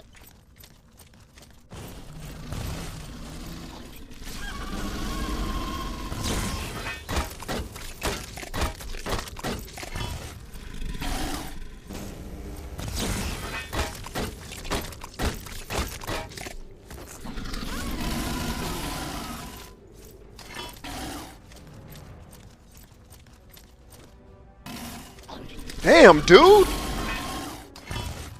Bitch is spawning on top of me. Like, I get the game cheats and shit, but damn! Shit, where did these other ones come from? Bitch ass game. It's like if you run too fast away from the enemies, they will spawn in front of you. Why?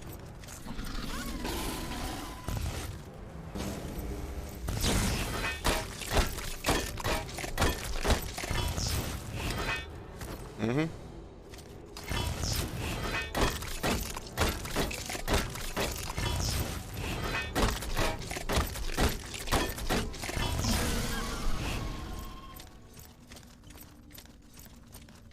Mm-hmm.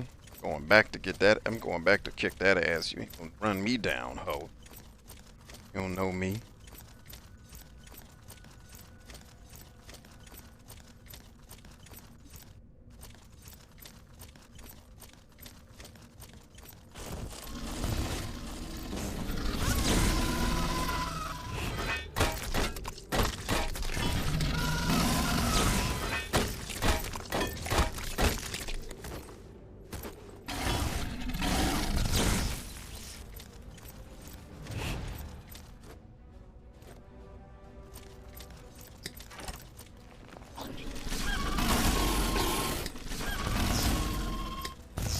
I love that screaming they do. It's so eerie.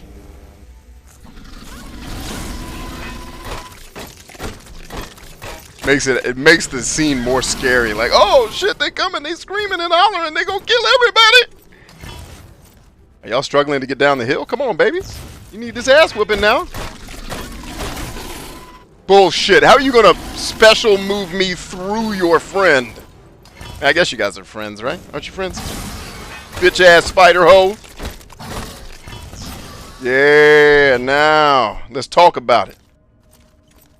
Oh, you dead. You can't talk. I got you.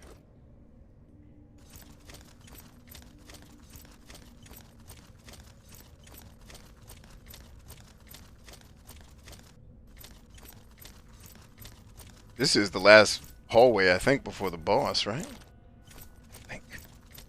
Find out here shortly. I know I'm keeping you guys a little bit later than promised, but I want to get through this cave, so thanks for hanging with me a little late.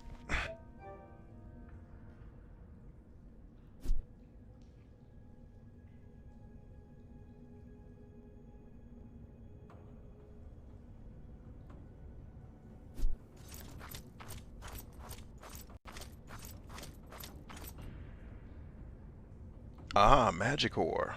Fun.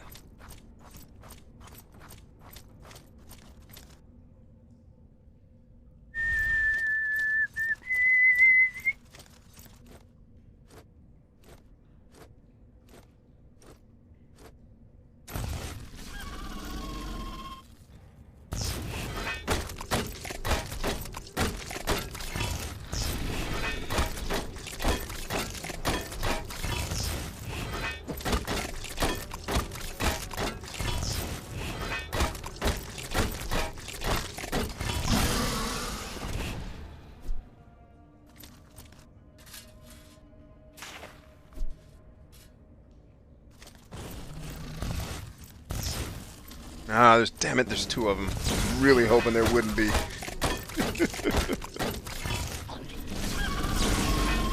Shit, that looks like there might be three up that hill. Alright, ball, you man, baby. All you man.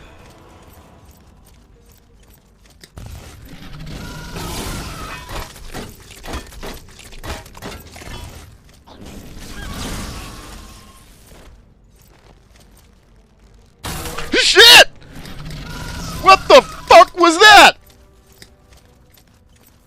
Holy shit, that scared the hell out of me.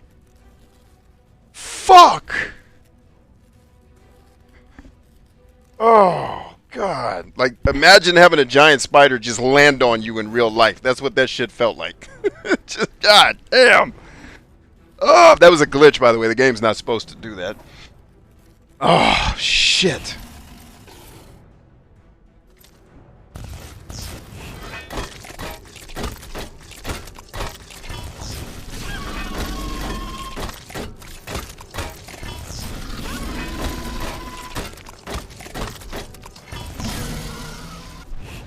Whew.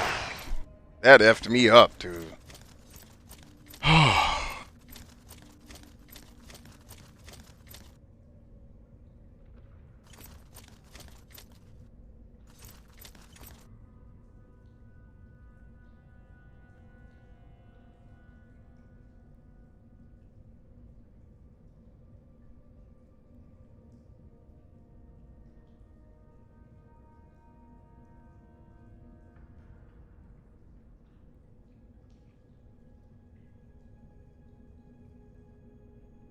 Kaz says the combat in this does seem to be better than Morrowind, at least.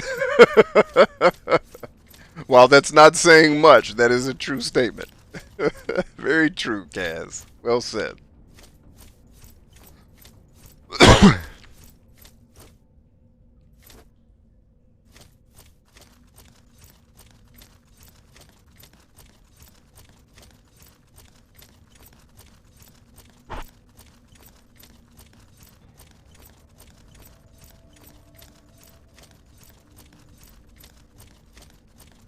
Alright, here's the big room. Showtime.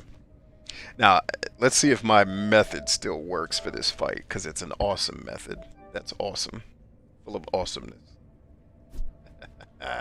Watch the method. You know what? These developers don't really update their games after the fact, so I'm going to guess they have not fixed the exploit that I'm about to use.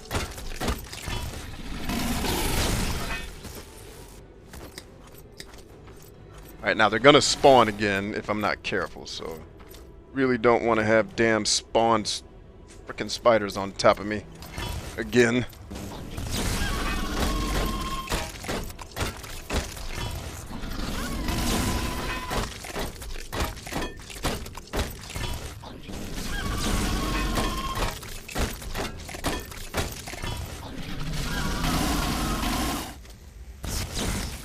Really?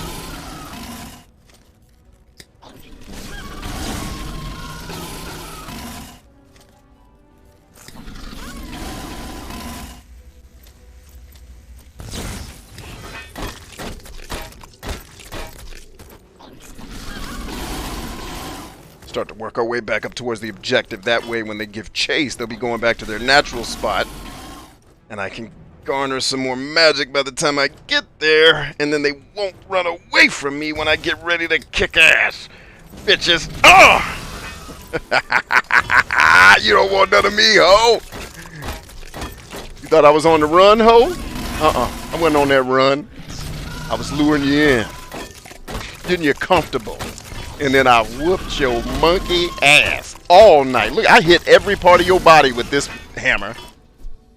Didn't leave any stone unturned in that ass whooping. But beat your mama down here next. Your whole family gonna belong to me. Why am I talking to something that's dead? Oh, my Lord in heaven. Yep, there it goes. Alright. Let's go ahead and set this battle off. And then have some fun. Yep. Alright, let's see if my trick still works. Doo-doop, doop, doop, doop, doobly-dee.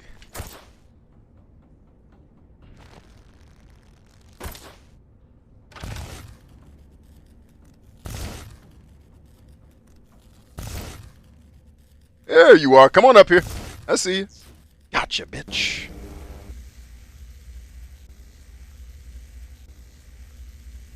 Oh, he didn't even give chase? Really? Didn't know that was possible.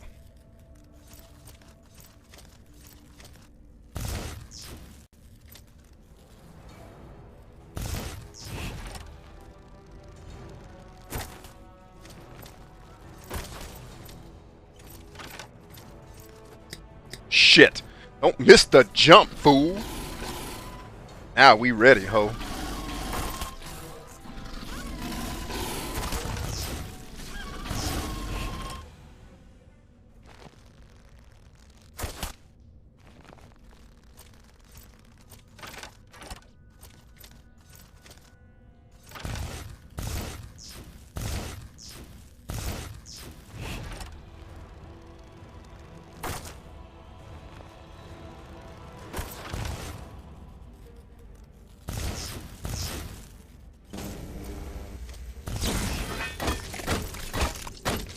Oh, that's a cheap shot. They shouldn't have They should have done that the opposite way, I think, but... Dead. Come on, give me one more. I just need one more. I just need one more in the tank, and I'm gonna whoop this thing's ass all night, oh! Gotcha, bitch. And gotcha, bitch. Lots of gotcha bitches out here. Arizona 76 is Brian Chambers.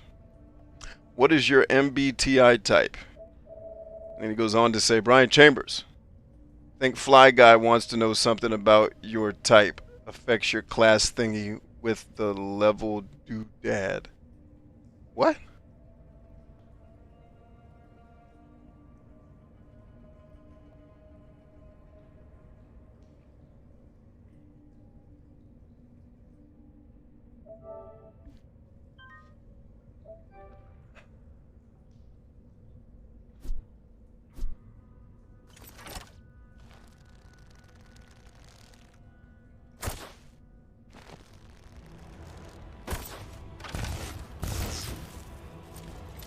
She ain't pausing.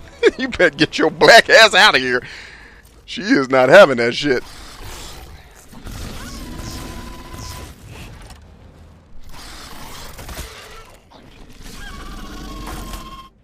Yeah, ho. On back down the hill. Do this all day.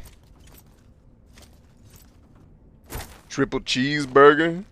Some fries. All that old shit. Can we please do the thing? Thank you. That did nothing. Don't ever do that shit again, ho.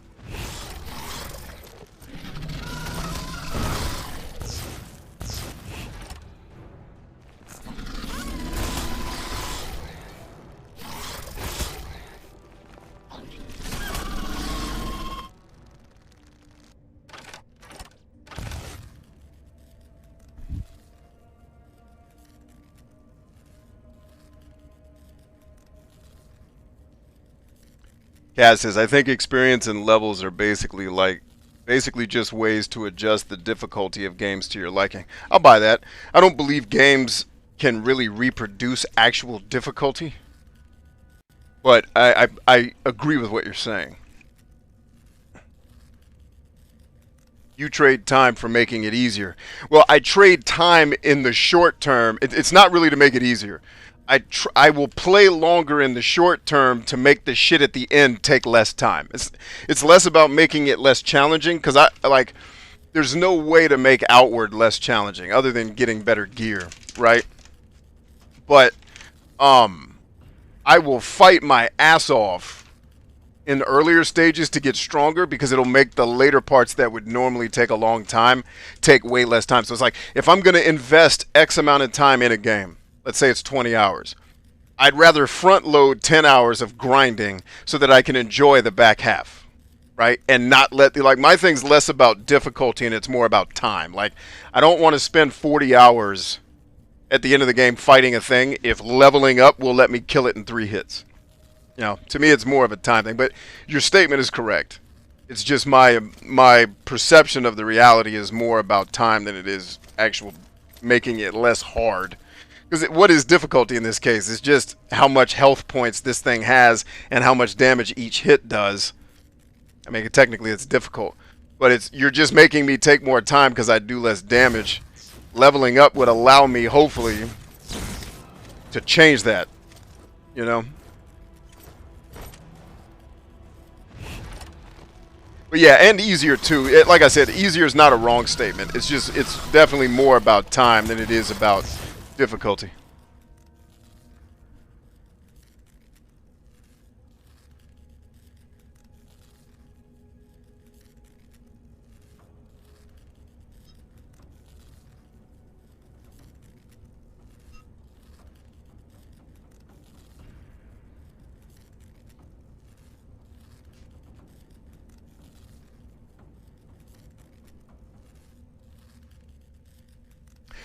Let's see.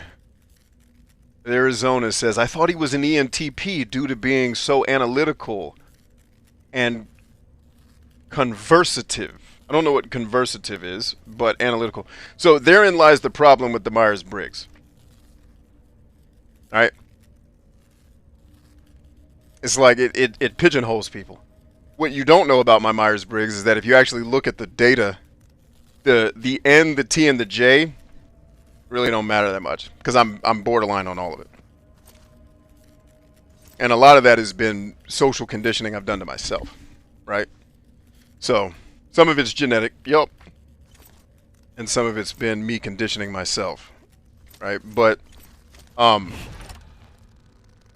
like, if you just wanted to put me in a box, ENT, whatever, okay, but it's not really taking into account how much of a J or a P I am. I'm basically both. And what people usually want when they go to a personality test is like an easy kind of, what's the easy way to put this person in a box so they become predictable? And it's like, well, it's kind of hard to do with humans because we're complex.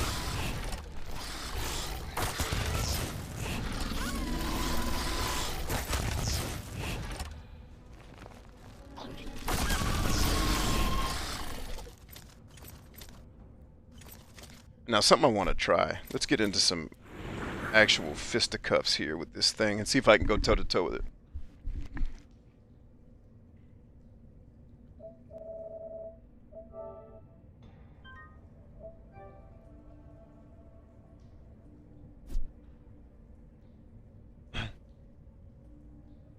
Ah, the good old cognitive functions. That's a good way to pigeonhole people, too. I could just as easily show FE and all the other shit, too. It's like the shit I hate about Myers-Briggs is a lot of people that use it are trying to put people in boxes that makes it more comfortable for them to deal with them. And it's just like, that is the flaw with this test, is it tries to box you instead of showing you that your personality is actually a spectrum that can be adjusted. And it's not something that can be put comfortably into a box. Our brains are way too complex for that shit. But people will continue to try, because humans, if we like one thing, it's oversimplifying shit. Seems to be one of our favorite pastimes.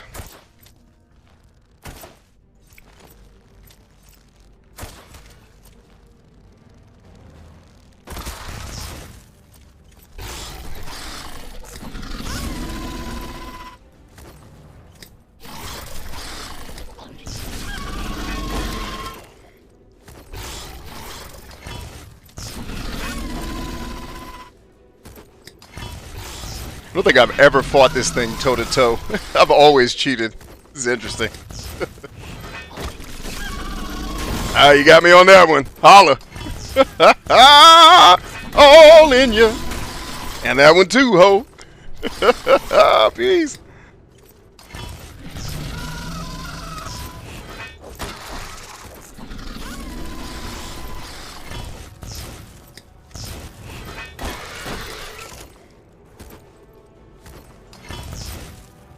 Is that thing not... Oh, I don't think it works on boss fights. I'm like, this thing should be dead. Like, for real dead. Shit! Oh, come on, baby!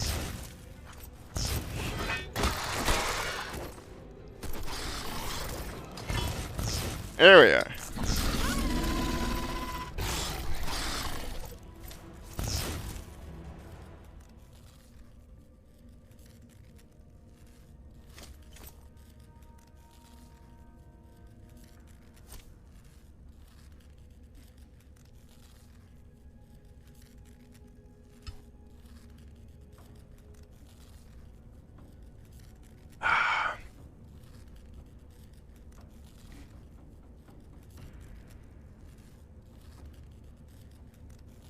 Jolly! What up, homie?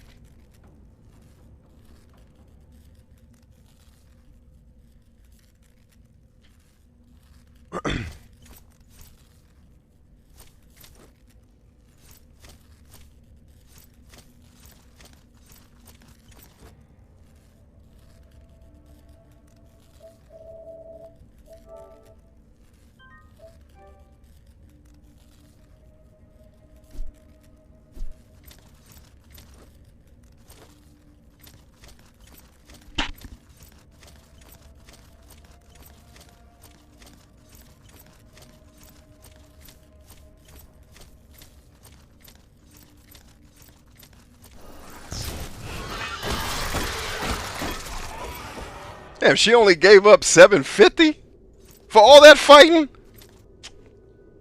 That's cheating. That's cheating the player.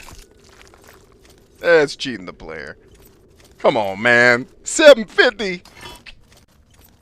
That's too funny.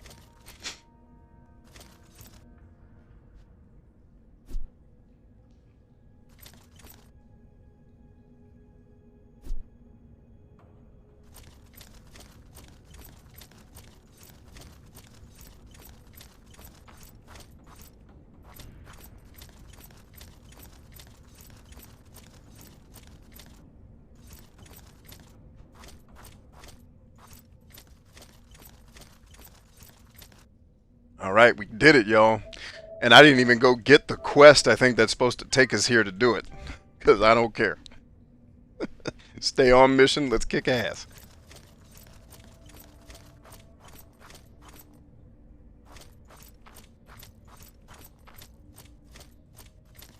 These little ledges usually always have a little treat for us. There's the treat. Damn, look how beautiful. Damn. Ain't that beautiful? Look at that. How beautiful that is. You catch it at the right angle and don't look too hard. It almost looks real. The way they did the little shimmering on the water there. Nice touch, artists. Where's Lisa at? Come see this art. Is Lisa still here? We got art for you, Lisa. I know you don't like these games, but you like art, so this is for you.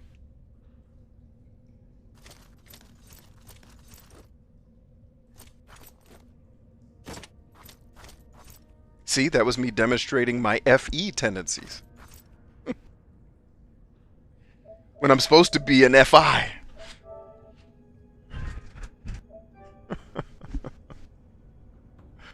Oh, the old Myers-Briggs. They just won't let it die. And that's mostly because there's a lot of money that goes into practitioners teaching people about it, so they don't want that personality test to go away. But they got a lot of monies invested in it, and they get paid a lot of money to make you all feel good about yourselves. Alright, we're not going up to that temple just yet. We got to go back to Satarif. However, oh, you know what we're going to do? What's we gones do I wonder if it would let me just go beat the game without talking to anybody again. That would be hilarious. If I could just go straight to the end without dialogue. Just kill the right people, the game ends. Alright. It's kind of like, you know, Elder Scrolls kind of has that flavor to it, to a degree. I mean, you have to talk to people to start some of the quests, but maybe not in this game.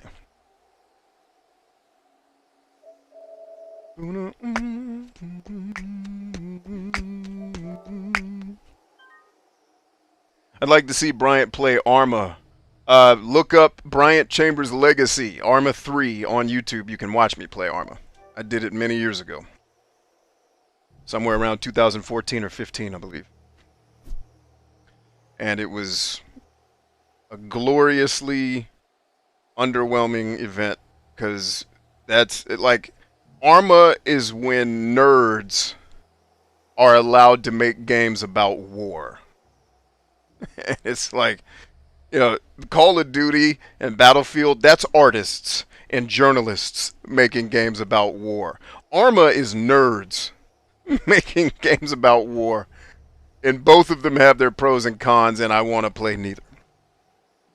Although Battlefield's the one shooter that annoys me the least. My favorite shooter would be Ghost Recon Wildlands, the best shooter ever created. It's not even close. It's the perfect balance of tactics with arcade-like fun, because they understand, like, those designers figured out the conceptual level of tactics versus like individual tiny stuff, like being able to do surveillance, being able to do reconnaissance, shit like that. That matters in a fight, and I've never seen another game let you do reconnaissance the way that game does. And that was the thing I'd said for probably 15 years when first-person shooters were really starting to get big. I'm like, do any of these games, especially the single players, obviously the multiplayer doesn't matter, but when you're doing these campaigns and these missions, like, why would you not do reconnaissance first? Why would you run to a place to kill people you don't know anything about it? You know, and Wildlands lets you do on-the-spot reconnaissance, man. It's freaking fantastic. I was like, damn, why didn't they think of this before in these games? This is genius. It's the one credit I'll give Ubisoft. Other than Ghost Recon Wildlands, every one of their other operations can burn to the ground as far as I'm concerned. Kaz says, in Elder Scrolls games, I mostly play stealth archers just so I don't have to deal with their dreadful combat. Yeah, I've gotten to that point too, Kaz. I always go light armor in Elder Scrolls games. This is just easier. And even in Skyrim, I started doing mage stuff, which I typically don't mess with, because a lot of games just never made being a mage fun. Arcania and Skyrim did to a degree. I'd argue that Arcania is a bit more fun. But yeah, I'm with you, bro.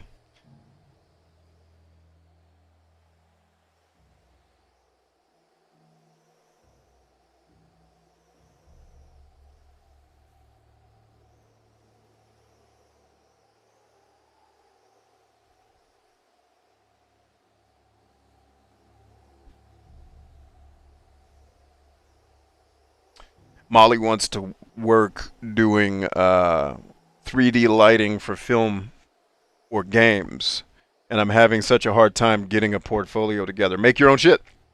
Like, look at this setup that I have right here. Do you think you could pull off this lighting? You probably could.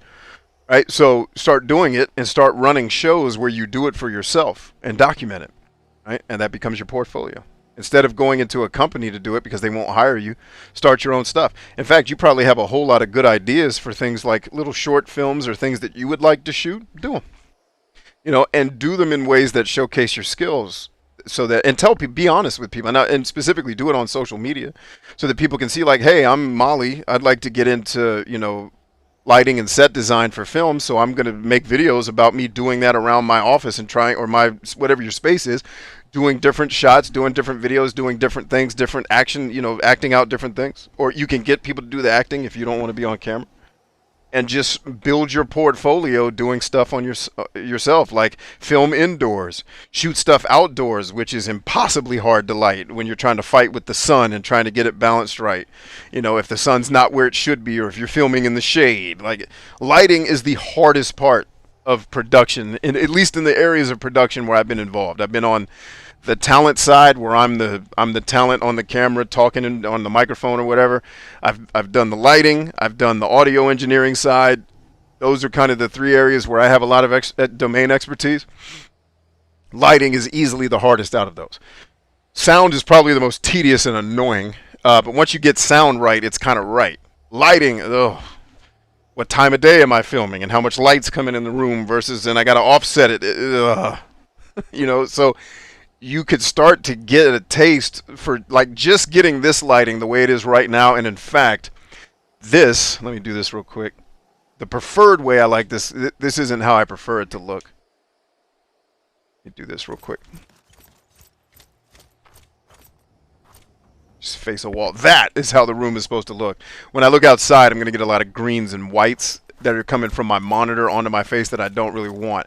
So the scene that I'm going for here is a lounge, because the whole point is to bring people here to relax. So I want it to be darker. I want it to be more intimate. Right? Could you pull off something like this? How many lights do you think I have right now in the room? Actually, not including the monitors. You know, where's my key light coming from? All things that you can pick up on, and just, you don't need to get a job. Just, if nobody will hire you, do it yourself. And then inevitably someone who needs you will see you doing it, and they will hire you.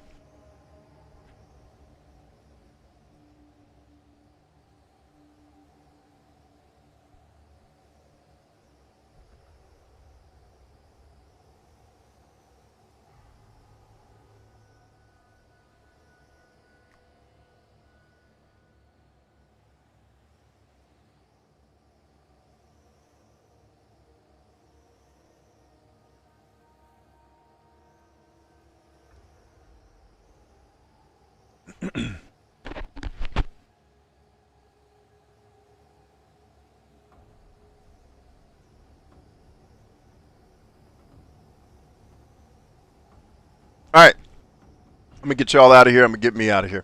Did everybody get? Is everybody here on my book list? Are you on it? Yes or no in the comments. And if you're not, you actually don't even have to write. If you're not, you can get on it by following the instructions on the bottom left-hand corner of your screen right now. I'm gonna look at these last comments, and then I'm gonna get up out of here and tell you all you are loved.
All right, so for anybody who isn't having a crazy delay, sorry about that. On the show, I was noticing I was talking to the audience and there was no response coming back in the comments, which leads me to believe YouTube's been tripping today with falling behind. And I'm looking at the stream that's broadcasting on YouTube right now, and it looks like it's 10 to 15 minutes behind where the actual show is. If for whatever reason you're watching this and you're still seeing me in a 30-second delay versus a 15-minute delay, just know that I love you guys. We are stronger than I, and we should be back tomorrow. I'm planning to be back tomorrow, but it's not etched in stone yet. All right, so have a great day. If I don't see you tomorrow, have a great beginning to your weekend, and we'll see you soon. Much love.